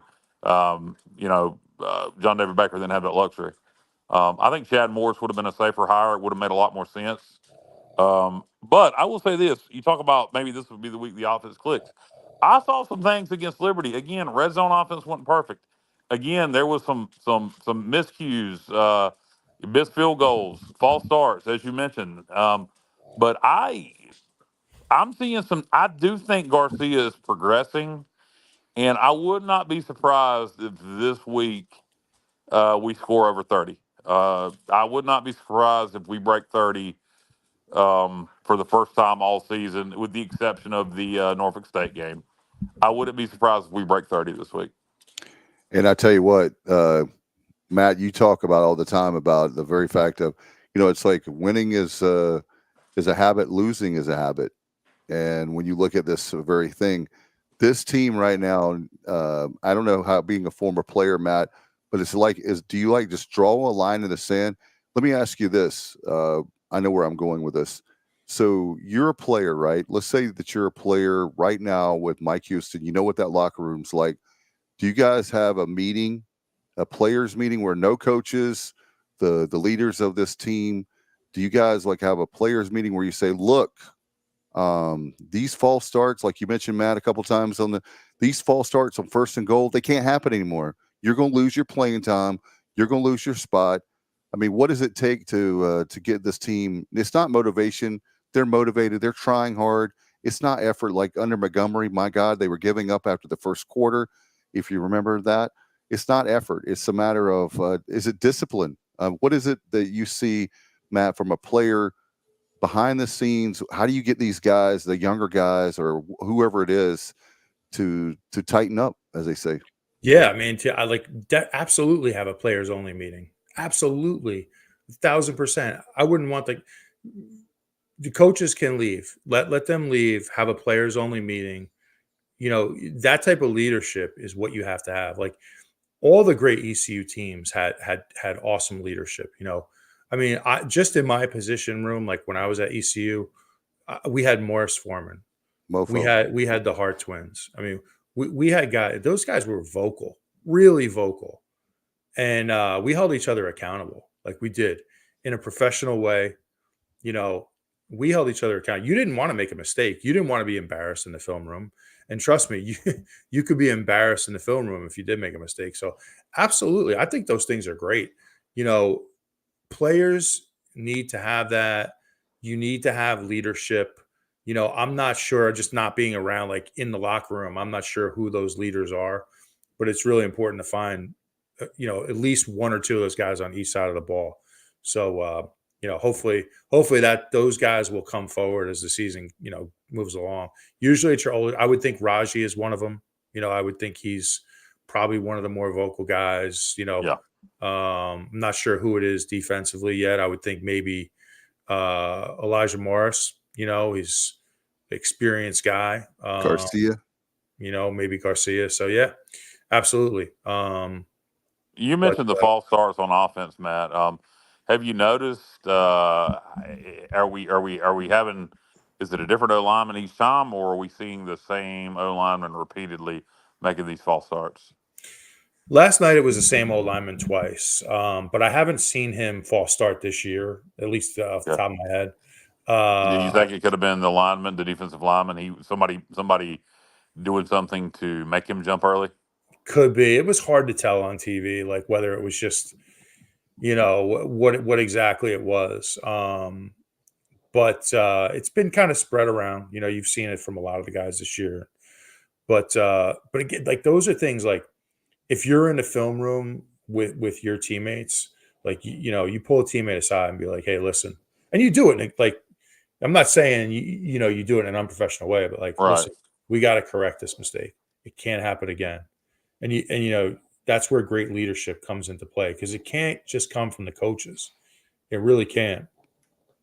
So do you do something? We're all sitting here saying, I want to challenge the players. You're talking about players early meeting. Do you do something different? Do you talk about the guys needing confidence? Do you maybe take a video of the first half against Liberty and the first quarter against App State and put it all together and say, this is what you guys are capable of. If you just will do this for 4 quarters and you quit shooting yourself in the foot and you quit doing false starts and you quit missing field goals and you quit getting penalties and you quit turning the ball over, you can beat any damn body you play. Do you maybe go the other route going, God damn, you're so close. Just look at how good you really are. Nobody is beating you but yourself. That's true. Absolutely. Yeah, absolutely, man. You got it. Like I said earlier, you almost have to be like, as a coach, you have to be a salesman sometimes, and you got to build their confidence this week. And absolutely, like you need to point out the positive things for sure. And the main thing is like, you got to have a short memory in all sports. When you make a mistake, you have to move on. You have to move on quickly. If you just kind of sit around, like Bubba right now, just has a comment as it relates to this. Yes, you address the negative, but accentuate and dwell on the positive. Exactly. You address it and then you move on. Yeah, I don't remember exactly where I was going with that, but Bubba makes a great point. I want to ask Bubba, since he's back at least participating in chat. Bubba, if you want to get back on for a minute to answer this, if not just answer in chat. You were on the sideline last night. Did you get a chance to see the body language from our players on the sideline? And what was it like, particularly as the game went on, as we started to blow the lead? The body language in the first half versus the second half. What did you notice? I don't know, being on the sideline, how closely you watched that. Obviously, you were watching the game, but if you did notice that, can you comment on it? If you don't want to get back on mic, just put it in chat. Just curious to know, with him being right there at field level on the sideline, I would think Bubba would have noticed body language, etc. Yeah, absolutely. Bubba's probably typing.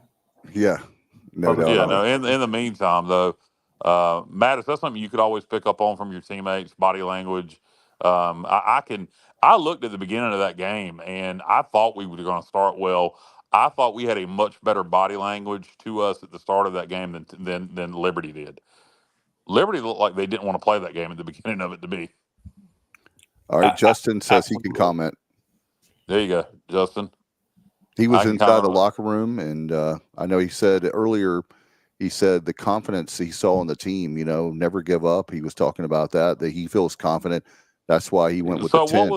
So go ahead, talk about what you saw from body language, and did you talk to guys after the game? For those that don't know, Justin's involved with the transporter, so he's around the guys. Talk about what you saw before, during, and if you saw after the game, the guys' attitude, body language, etc. Justin. What? So as we were waiting for these comments, we'll. All right, and Libiano, baby. He's chiming in. They're one of the best linebackers. in East Carolina history in the Logan era. Yeah, is chiming in. Talk about leaders. You talk about a vocal guy. Libiano, everybody knows he was an excellent player, but Mark was vocal, like really vocal. He was always talking. Yeah, Mark wants you. Yeah, he wants you to talk about it being alpha and the difference between making that play in the fourth quarter versus the first quarter. Can you talk a little bit more about being the alpha and making the play and the difference between doing the fourth? Yeah. I mean, I think it's just like a mentality that, when the game is on the line, the great players, the Libianos of the world. Mark, I'm giving Mark a lot of credit here, man. This is normally we make fun of each other, but no, but Mark, Mark made a lot of big plays when the game was on the line. You guys are part of the So I think it's just a mentality, like, and once you do it once, then you can build on it, and it becomes more like a more natural thing to do week in and week out. Once you do it, once you start winning games, right? Like once you start making big plays, it kind of becomes ingrained in your DNA, like, as a player and as a team. So I think it goes back to leadership, what we were talking about earlier. To me, making a play in the first quarter versus making a play in the fourth quarter, and this is for somebody who's ever played football at any kind of organized level, but to me, it's leadership. The guy who can make that play in the fourth quarter versus the first quarter is a natural leader and will immediately command the respect of his teammates, I would think. Absolutely. There's no doubt about it. Like, you have to earn that respect of your teammates. And look, not everybody's a vocal leader. Like I talked about Mark, how vocal Mark was. Morris Foreman was not a really vocal guy like that. He led by example. Mark, I'd love to hear your thoughts on that, but he led by example. Justin, look what Justin put up. Yeah, absolutely. Good point. He says it was pretty intense in the locker room afterwards, Kyle. Okay, is that good or bad, Justin? Are you talking about guys and saying that, sick of losing, sick and tired of being sick and tired, or, angry with each other? Or are you saying that intense in a good way or bad way, Justin? You simply good way, bad way? Because intense can mean a lot of things. Let's go to Bubba. He said, I didn't notice overly negative body language. We responded after falling behind 21-17, and then we were close again, down 28-24 into the fumble. It can also work the other way as far as here he goes. Have great body language, but that doesn't always translate the execution, especially when you're not used to executing well in the clutch. Liberty is exactly like I was talking to Matt earlier and Kyle. Yep. They expected to win. You could tell there was no panic. 17 games, only lost being to Oregon. They're not going to panic. Right. They expect to win. That's something else we haven't really talked about. Same with App, even though App looked like dog crap against South Alabama. App and Liberty, particularly Liberty, expects to win. And when not only did we panic when we missed the field goal, they saw it as their opportunity to take control of the game. And as Skip Holtz used to say, you got to learn to kill a fly with an axe. Justin says, in a good way, talking about that. Let me ask you guys something. Good, Justin. See, that's why Justin feels so confident about the win over UTSA. Then good. Hopefully that intensity, that anger, that pissed off, that incomplete feeling, that hunger will carry us into Saturday, and we'll whip the Roadrunners' ass. Meet, baby. We're the Coyotes. Let me ask you both something really quick on that note to add to the point there. When he said that he could not get off the field on third down. Good point. But go ahead, Dave. Just really quick, I was just going to ask you guys, when it comes to when we're seeing, I was thinking about this earlier this afternoon. We're seeing like this, like these, what am I trying to say? There's plays, really good plays. There's bright spots. That's what I'm trying to say to the offense, right? There's bright spots of things. Do you guys see? You got to see that. Exactly. Do you guys see it? The fact that these guys say, "Hey, guys, Liberty is a really good football team, and we should have beat them." When you're talking about being vocal in that way, is not that we can't win, and that you start playing doing the blame game. You suck, and this locker room toxic environment. Instead, the flip side of that is we know we can beat any team that we face this year on the schedule. let's go out and do it. Yeah, no, and that's true, and that's what kind of Bubba talked about: accentuate the positive and talk about the negative. And what I talked about earlier, look at what you did in the first half against Liberty. Look what you did the first quarter against that. But we got to cut out the mistakes. But yes, if we cut out those mistakes, we can win a whole lot of football games. That's the good thing. As frustrating and all this is, and the embarrassing 2-10 record, and the embarrassment of blowing big leads to regional opponents back-to-back weeks. We're 2-2. We can still go on and have a good season. I don't feel like, Matt, as you mentioned earlier, we have talent. You can't win without talent. We have talent. So what we got to do is quit beating ourselves. And when we have a chance to put somebody away, by God, put them away. Yeah, and that's where my frustration comes from. Like last year, I didn't think we were a very talented football team. So I just kind of it's another week. We just need to get better in the offseason. This year, we have talent. Like we could easily, I don't want to say easily, but we could be undefeated right now if we made some plays. We could be. Like that's just a fact. And that's not being a homer. That's just a fact. So you see the talent, and that's what makes you go crazy because we're just not consistent at this point. Really quick, I just want to go back, and there's a few comments we want to get to here, but just want to make one comment on the Raji fumble because that was a really nice drive, and we had a chance to take the lead back and have a chance to win the game there. All I want to say is this. It may well have been a fumble. When I saw it on instant replay on TV, I honestly wasn't sure. It was like a 50-50 thing to me. It was really close. But when you're a ref on the field, I really think you need to say, like, you can't call that a fumble.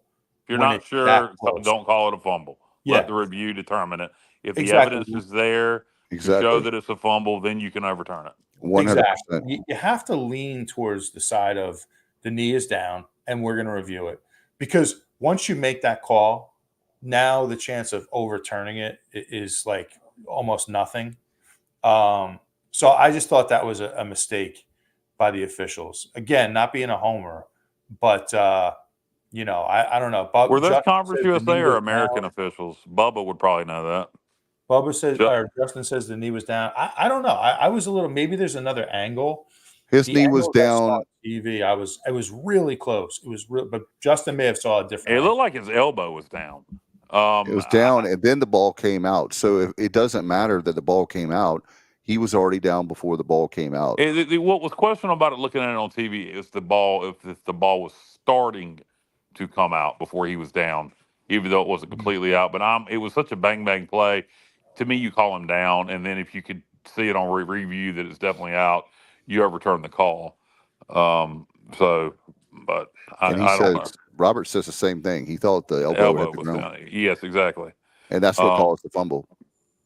Really quick, guys. I just want to get to Bubba's comments because make sure there we go. Bubba has a lot of comments here. He talks about the stages of winning, in his opinion.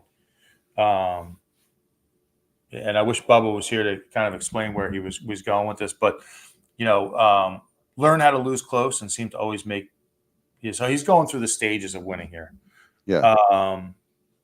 But I think the key here, as you look through this, start winning games close fairly regularly and then start winning games fairly consistently with a comfortable margin. So he's talking about those stages. Bubba, what stage are we in right now? Actually, here's your answer.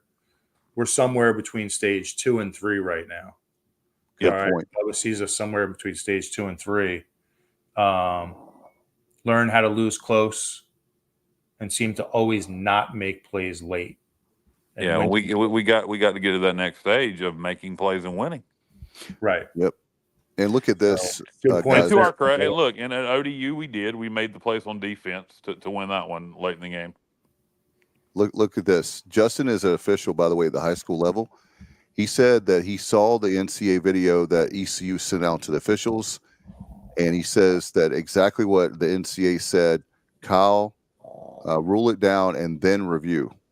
Mm-hmm. Exactly. So that's already been submitted, and the NCAA has already commented on it. So that was fast. Justin with a lot of intel, and it seems very confident about the UTSA game. Justin, what time did me or somebody from ECU texted me today and was telling me what time they got back. I don't. It doesn't even register in my brain now. Justin, what time did y'all get back from Lynchburg? Well, you look at 2:30, 3 o'clock. It's probably it's a 4-hour drive or more to Greenville, so 7 hours. I mean, 7 o'clock, probably around that. 6:37. Yeah, I would think so. I'm just curious how the routine went today. I'm assuming the guys got some sleep on the way home and then got more sleep after they got home. And then, Yep, 7 a.m. I was right. Yeah, so 7 a.m. Okay, so Matt, typically what time are team meetings on Sunday in the evening? Afternoon, right? Afternoon, yeah, afternoon. Late afternoon. Geez, I think we had them at like 2 o'clock or 3 o'clock. All right, so you go home at 7, you sleep till 12, get your ass up, go to meeting at 2. Yeah. You want to get your team rested. I mean, tonight, like the smart coaching thing to do in this situation is to let your team get some sleep and move those meetings back to later in the day. I'm not sure exactly what they did, but hopefully they gave the team an opportunity to get some rest. Maybe had them at 5 o'clock this go. evening, something like that. They had What was that? They had the day off. They had the day off today. Yeah. So I don't know if I like that. I don't know if No, I do. I would want to have meetings tonight, personally, but I'm not making the decisions. Matt, what are your thoughts? I'm a big fan of a day off every now and then. I think sometimes a day away is good. It's good physically. It's good mentally. Just get away from it. But I thought Monday was our academic day. I thought Monday was our day off. So you're gonna give them 2 days off back to back? No, I'm sure they probably will tomorrow. They'll work on things. I'm sure. Yeah, I'm not sure exactly what their schedule, but I'm sure I would definitely want it. I would absolutely get in the film room tomorrow and spend a lot of time. Mark Libiano, what's your confidence level, Mark? We were asking everybody to give confidence level on the UTSA game on a scale from 1 to 10. So Libiano, if you don't mind, what is your confidence level that we're going to beat the Roadrunners on a scale from 1 to 10? Mark said he's not playing these games. Mark's feeling optimistic. Optimistic. Is he typically that optimistic, Matt? Is that his personality? No, not that. Mark will tell it like it is. Like he'll tell it like it is for sure. I guess they just switched it. Tomorrow will be their work day. They just switched it, Kyle. Okay, good. Okay, good. It's not 2 days off. Good. Look at this. He's a 10. We're going to win by 13 points. Bullish. 13 points. Baby. All right, I'll take it. Mark Libiano, if you are correct, we will send. We got to send Mark Libiano a Sports Objective hat or T-shirt if we win by 13 or more. Libiano gets a hat or a T-shirt. I thought you were going to say his favorite barbecue from Greenville because we always talk about barbecue. I don't know if he likes barbecue. Libiano, do you like? If you want to send him some barbecue, have at it. But I know we can get him a Sports Objective hat or T-shirt. Yeah, James says I agree. They need a day off. I'm tired, and I didn't even play the game because it was 2:30, 3 o'clock before I stayed local, and I didn't get to bed till about 2:45. Look, I went to bed at 4:15, was up at 11, and I'm good. Yeah, he's saying, yeah. Look at this. John White says day off. Yes, especially after a late night, and it's hard to sleep on a drive home. Yeah, well, I was thinking about the academic day being tomorrow. If they switch the days, that's fine. That's fine. Oh, I like this one here. Now, look, Justin, we got to hold you to this one. I'll get a TSO tat if we win on Saturday. Well, wait a minute, Justin. Yeah. I thought you were. Wait a minute. Well, wait a damn minute. I thought Justin was confident that we were going to win Saturday. Well, he was. And now he's saying he's going to get a Sports Objective tat. Now that sounds the opposite. Like we're not confident. No, Justin, just go ahead and get a TSO tat if you want one. What's stopping you? Oh man. All right. Here's John just saying, "Yep, John, we have to hold him to that." Yep, exactly. Yeah. We'll hold him to that. Okay, Justin, what kind of, when you say TSO tat, where is the tat, and is it just like our logo? Or? He's going to get that TSO logo right there on the screen with the ship and the purple, and it's going to be a tramp strap. It's going to be a tramp stamp right above his ass. I think that just made a short or a reel. It's going to be awesome. It's going to be awesome. And every time he's stepping up in that truck. Forehead.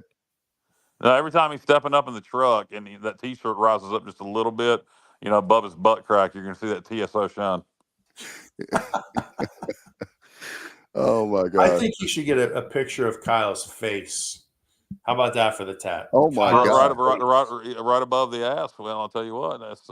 So how about if we? I got something there. There's got to be a line there somewhere, and I'm just missing it. How about if we make the playoff? Will you get Kyle's face on like a tat? If we make the playoff, I'll get a tattoo of.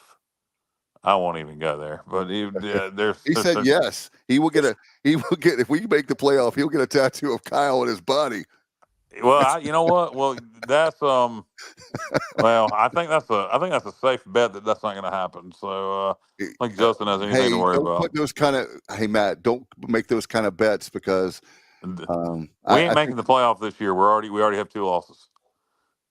Well, we had to have some help. Obviously, last night was another reason why that was crucial. But we needed head-to-head competition is really big. So, and if we have the same playoffs, are we talking playoffs? I don't really, for people listening right now and viewing, I don't think we're going to go to the playoffs. I'm just saying. You don't think so, Dave? No, I don't. This year, look, I'll say it right now. If we ever go to the playoff, I will get a tattoo. What's the tattoo going to be? Well, it's not going to be of Kyle's face. I can tell you that. It might be. No offense to Kyle. Yeah, damn. I'm a rather good look. Hey, look, this fat has a lot of good looks. I'm telling you, it's no offense to Kyle. Oh, you son of a bitch! I'm offended. Maybe it might be like let's just say it's like the Fiesta Bowl, right? Maybe it's like a Fiesta Bowl tattoo, 2026 or whatever the hell. I'm gonna get if we go to the playoffs, I'm gonna get a tattoo on my butt that says Semenza was here. Oh man, that's a scary thought right there. Who do you think I am, P. Diddy? I don't know. Semenza. I don't know. Diddy? Pete, I'm an adult. Well, I guess Diddy did like adult men. It turned out, along with children and everything else. He's an all opportunity molester. Alan Vick says you have hats and T-shirts. I did not get that memo. Yes, Alan, we do. Actually, we do. Yeah, we may be out of stock, but we can get more if Mr. Alan Vick would like one, and we'll take care of you, Alan. Yep. This is a great line right here. This is great. Norm Fear, Matt. People that drive Bentleys don't put bumper stickers. Well, look at that. I like that. People that drive Bentleys don't put bumper stickers. So is that against tattoos? Well, yeah, this is what he's saying. Is, you don't need all that. I like tattoos.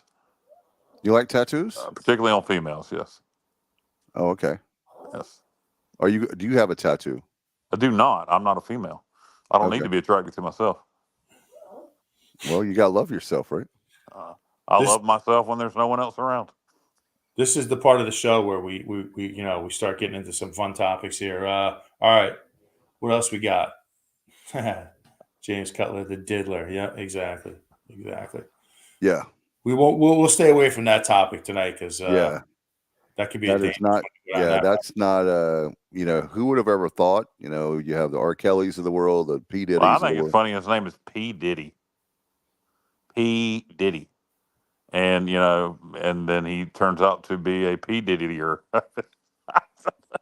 I'm sorry, but I don't know. I mean, I don't know why we have to stay away from it. I love when Kyle laughs at his jokes. It's great. I don't think anybody's in favor of Puff Daddy or P Daddy or how about this? Sean effing Combs, that's his name. I don't think anybody's in favor of him, so I don't think we have to get off that topic. He sucks. He's a sex trafficking piece of trash scumbag that can kiss my fat white ass. Okay. He's a loser. He's a fraud, an absolute fraud too. He's not a good talent. Yeah. He doesn't deserve the respect of a nickname. Exactly. Sean Combs, the criminal. And I'll just leave it at this. This is my last comment on Sean Combs. How about this? He will go the way of Jeffrey Epstein. Let me just say this to all my friends in Virginia. I do love you, but we were on some roads that, I felt like we were in the set of Little House on the Prairie, and just a butts 2-lane roads and 18-wheelers don't mix Not only it's only one lane. There's no shoulder. There's no shoulder. I love you. There's a lot of great roads in Virginia, but there's some of them. What in the world? We were on back roads. I'm like, wow. Well, in the mountains of Virginia, the Waltons would have been more appropriate than the Little House. But I just get used to that mountain driving, baby. Just little 2-lane roads. Y'all, I'm upset. That's what I'm upset about yesterday. JMU hung 70 on North Carolina. They tied a record. Yeah, 10 years to the very weekend. How about 10 that? years to the very weekend. JMU does that. And according to Mac Brown, North Carolina should never lose to a group of 5 team. Well, that's complete nonsense. You're telling me right now, Mac Brown, you think you have a better program than Boise State? Yeah, get real. You should never lose to a group of 5 program. Okay, well, then don't do it. You got 70 put on you. Clemson over NC State. Yeah, Clemson over NC State, 59-35. Again, let's hope we don't have to fire Mike Houston, but somebody that I'd like to have a conversation with, engage their interest if we do, Garrett would be Garrett Riley, the OC at Clemson, the younger brother of Lincoln Riley. Somebody that I definitely want us to have a conversation with if that decision has to be made, and I'm hoping it doesn't. And by the way, NC State fans, every year, you guys are like the Dallas UNC Cowboys. Duke this coming weekend, don't we? Yeah. You guys have, let me tell you this, NC State fans every year like the Dallas Cowboys. This is our year. We're going to win the Super Bowl. And then the same thing with NC State fans. This is our year, man. We got that great Grayson McCall from Coastal Carolina. North Carolina? You just referenced NC State twice. Did you mean North Carolina the first time? No, I'm just talking about how NC State fans always think they're going somewhere. And this was supposed to be their year. And I'm not going to talk trash about anybody who's better than us. How could North Carolina suck that bad defensively? When they roll out of bed in the morning, they should that's be able a good to question. get, defensively, recruits. I mean, I'll tell you one reason why, Matt. You want to answer that question? Mac Brown's attitude. North Carolina should never lose to a Group of 5 program. Tells me all I need to know about how serious he took James Madison. When you have that kind of attitude and you get when somebody breaks their foot off in your ass, you need to say they're a better football team than us. They outplayed us today in every aspect of the game, outcoached us, outplayed us, out-executed us. I did not have this team ready. I apologize.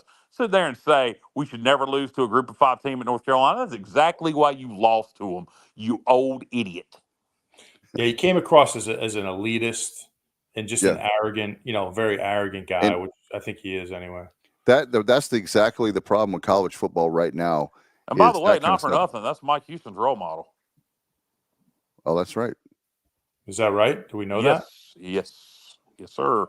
Yeah, and the problem we have with the whole thing with college football is the very fact of the Power 5 is better than the Group of 5. There is no such thing as Power 5, G5, G2, whatever the hell, P2, P Diddy, whatever the hell it is. I'm just so sick and tired of it. Yeah, it is made up terms and it's sickening. BYU's played really good this year. Every time old Shiitake Mushroom out there, you think they're gonna fire him. He has a great season, and they're doing really well in Big 12 play. Had a nice non-conference win against SMU. Speaking of SMU. That is over Kansas State. And Kansas State is really good. But speaking of BYU had beat SMU non-conference earlier. SMU boat raced TCU yesterday. Yeah, look at this. Sonny Dykes was tossed. I didn't know about that. Yes, he was. He sure was. He was tossed. I think in the third quarter. So he got tossed from the game. He did. I don't know exactly what happened, but he was. Wow. I need to go back and look at that. Yeah. I know it's that. It's just that I knew that SMU was beating him badly. I didn't hear the final, but I didn't know he was tossed. I didn't know. Another American and ACC scores. We'll focus on the American because it's our conference. Navy yesterday with the win over Memphis, and what I heard was a really good ball game. Navy's legit. They're good. Much better. Not only much better, they may compete for the conference championship. They're really good. Tulane had a nice non-conference win over Louisiana. Ed and Lafayette yesterday. Florida Atlantic is struggling early. UConn boat raced them yesterday. Fighting UConn Huskies. That's right, your home team. Army beat Florida Atlantic yesterday. You go over to the ACC. Florida State finally got a win over Cal in a conference game. It's ridiculous as that sounds. Over in the SEC, Missouri and Vandy was a double overtime game, very entertaining. Vandy, with a bounce back performance, even though they lost after getting upset by Georgia State. There was a couple. Oh, in the Hey, MAC, you had a couple. In the I MAC, got there was a one. couple. In the MAC, there was a couple of upsets yesterday. Pete Limbo, a guy who at one point I was a huge fan of and had on our coaching list back when we were, Skip Holtz, Ruffin McNeil days.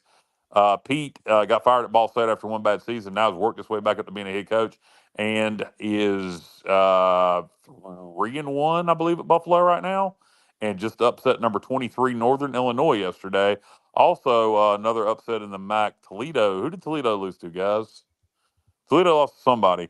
Colorado beating Baylor, the Shador Sanders Hail Mary there at the end. Unbelievable. Threw it 52 yards. If you hadn't seen that, you need to watch it. No fan of Coach Prime and Dion or Shador, really, but give credit where credit's due. This is a surprise I did not see coming. Michigan's down this year, but they're beating Lincoln Riley with USC, the big house. Yeah, I watched quite a bit of that game. Yeah.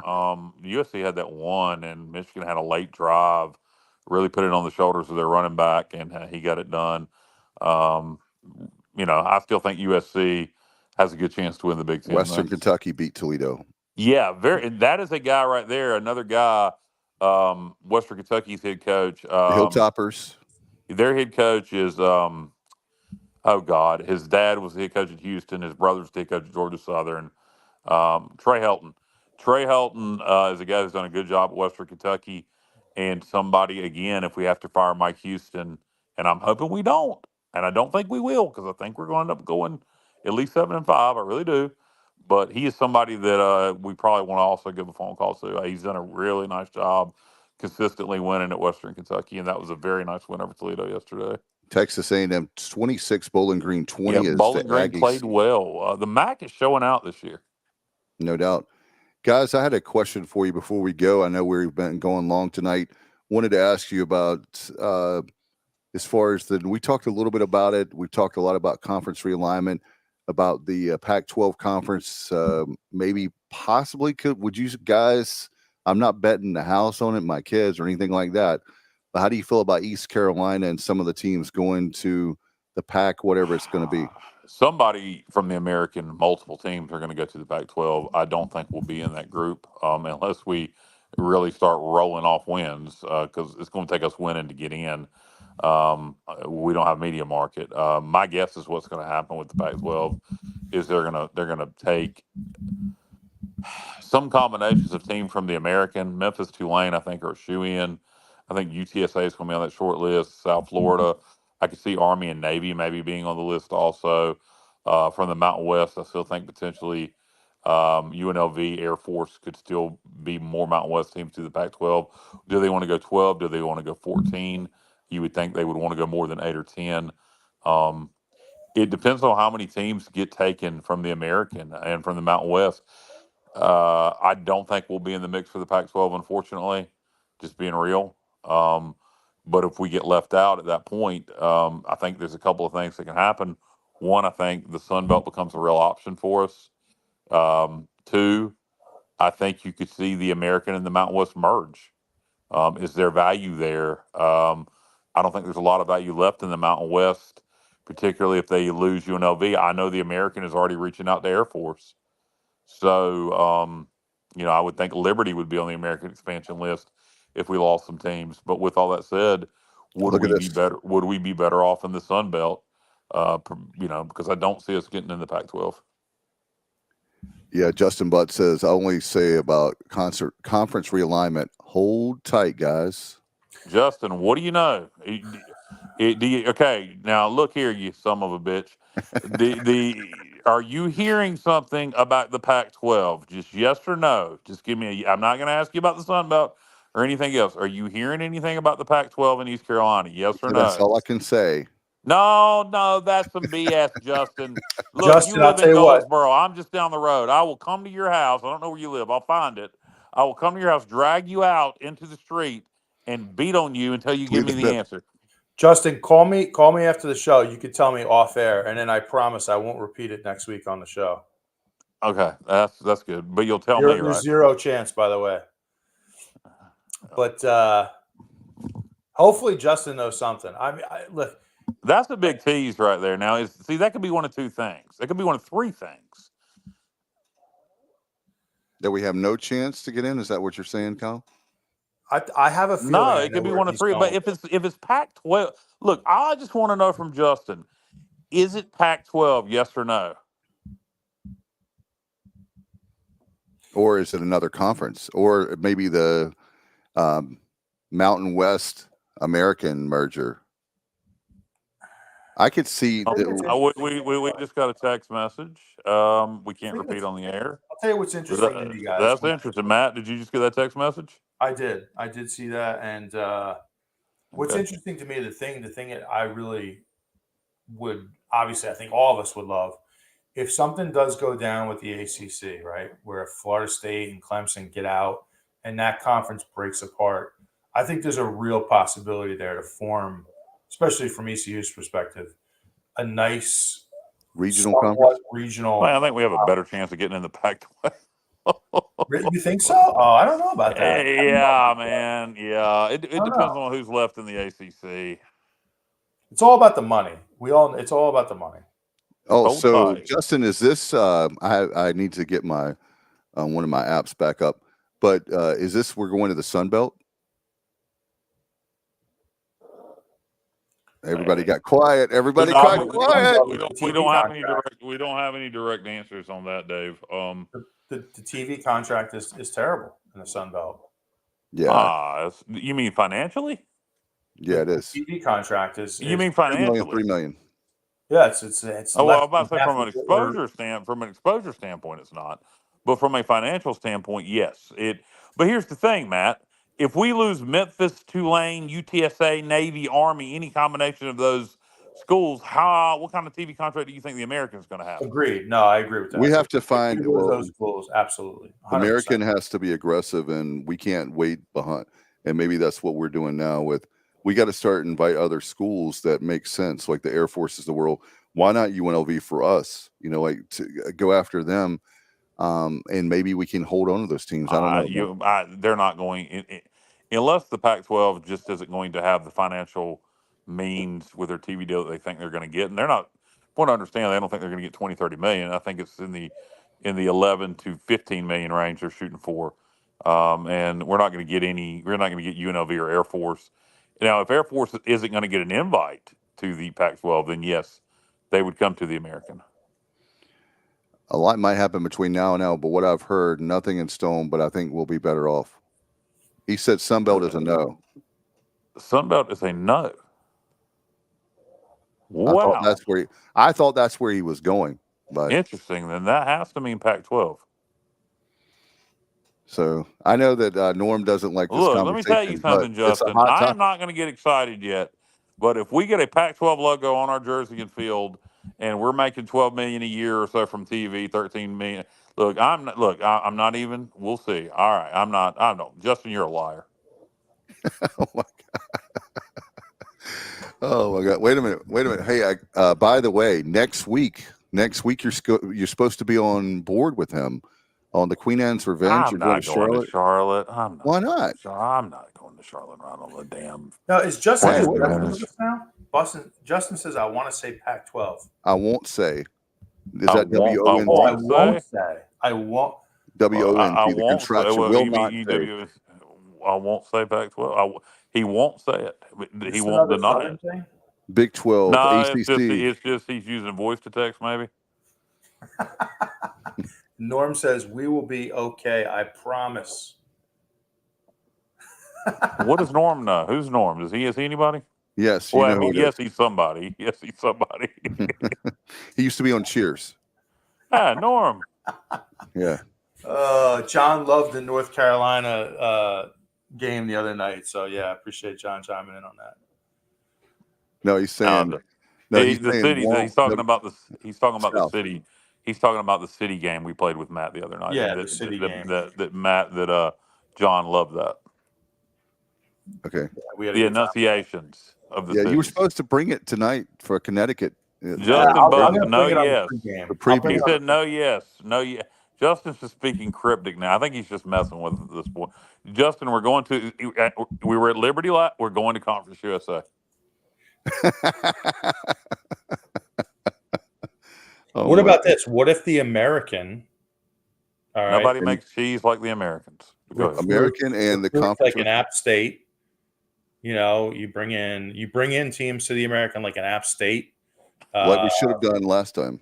You know, maybe a Liberty, right? I would definitely Liberty. I don't know. Look, if we lose, yeah, I just don't know what kind of pool we're going to have if we lose Memphis, Tulane, etc. Now, if we can, we'll see what happens. Right now, I'm worried about beating UTSA. We'll get into all this conference stuff later, but according to Justin Butts, we're going to the Pac-12, and you can tell all your friends. You're killing me. Oh, look at this. Uh-oh. Matt, you're on the right track. All right. So what was his track? Oh, the track was bringing teams into the American, like a Liberty or an App State. All right. Well, that contradicts what else we were just told via text message. It does. Well, yeah. We got different sources here. No. I've heard Air Force, UNLV. Let me see. I didn't see that text yet. All right, I just saw it. All right, yeah, it's definitely a contradiction of what we saw in the text. So, yes. So, we'll see. Is the Pac-12 talk real? Yeah, we are really talking about it. And yes, there will be American teams going to the Pac-12. Now, if Justin is alluding to that East Carolina is going to be one of them, is what I want to know. Are we in the mix? And he will not answer that question directly. And then he said Matt's on the right track. So I don't know. This is interesting. In other words, what we're doing is the American is going to add to, knowing that we're probably going to lose those teams. What I think, I'm just trying to gather information to hear just by these comments. It sounds like that we're going to lose teams to. Yeah, but if you saw the text we got, which you were not included in on, it kind of contradicts if Matt is right. Anyway, this is speculatory at this point, and we're talking inside information because Justin just wants to tease everybody. Justin's like, I know something you don't know. UNLV was a school. I heard Air Force and UNLV, like we talked about. Yes, UNLV was a school. I heard. Okay, so. That would be great. UNLV. So is it back to like a Mountain West American type merger? Is it going to be taking the best teams? If I'm the Pac-12, I just say, okay, UNLV, you can come here. Here's the thing about UNLV though. Like, yeah, they're playing really good football right now. That coach has done a hell of a job, but they have sucked historically. It's market. No, it's market. This is the perfect example. It's the perfect example though. If you can play good football at the right time, it's all about the right time. East Carolina, whenever we've had an opportunity to expand, this is going back to the 90s, we really haven't played good football, it seems like. Bad time. And when we got in the American / Big East was about the only time it worked out about half-ass right. 2014. Yeah. No, 2012. That's right. It was 2014 when we started. Yep. So what do you guys Well, I want to elaborate on the UNLV thing. UNLV also in this new world of NIL with the money that is in Las Vegas and how Las Vegas is becoming a sports huge a mecca for big sporting events. I think that's the dynamic has changed for UNLV. They're in the right place. Like Matt said, the right place, the right time with the right money. Yeah. All right, guys, are we ready to wrap this thing up? We have gone long tonight. Very long. So yeah, we do you have any final thoughts, Matt, before you're going to say the early you like us winning, or that's right, 4.75. So you're leaning towards a loss for Saturday. Kyle, you're kind of lukewarm. I'm about a 7. I think we get it done. Okay, still. All right, I think we're going to agree on that, a 7. All right, so we'll have a preview this week as we preview UTSA, and we'll see that. But anyway, Matt, do you have anything before we go, bro? Final thoughts. I know the conversation was definitely, a lot to talk about tonight. Not all positive, but here's the thing. I'll just finish with this. I do think this team has enough. I think we have a lot of talented players on this team. All right. I think we have some playmakers on offense. Just have to get it together, and it has to start this week. And I'll just leave it with that. Yeah, Kyle, how about you? Just win, baby, win. It's a must-win situation for Mike Houston these next 2 weeks. It all starts Saturday against UTSA. This team needs to turn the corner. I think this is a turning point in the season.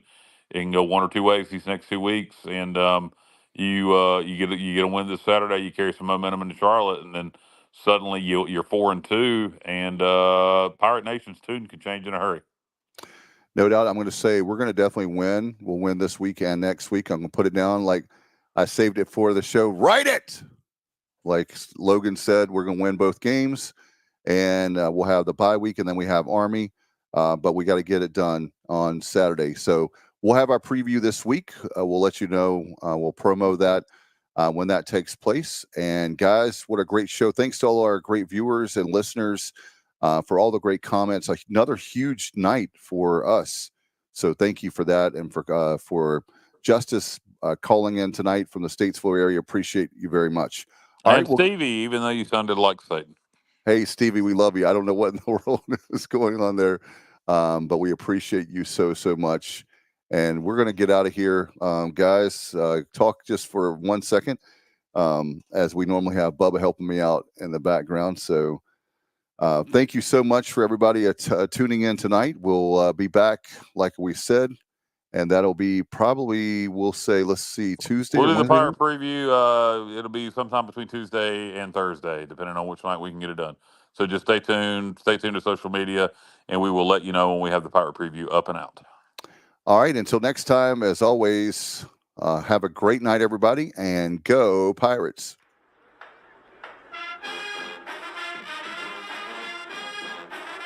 You're watching The Sports Objective, the podcast for Pirates.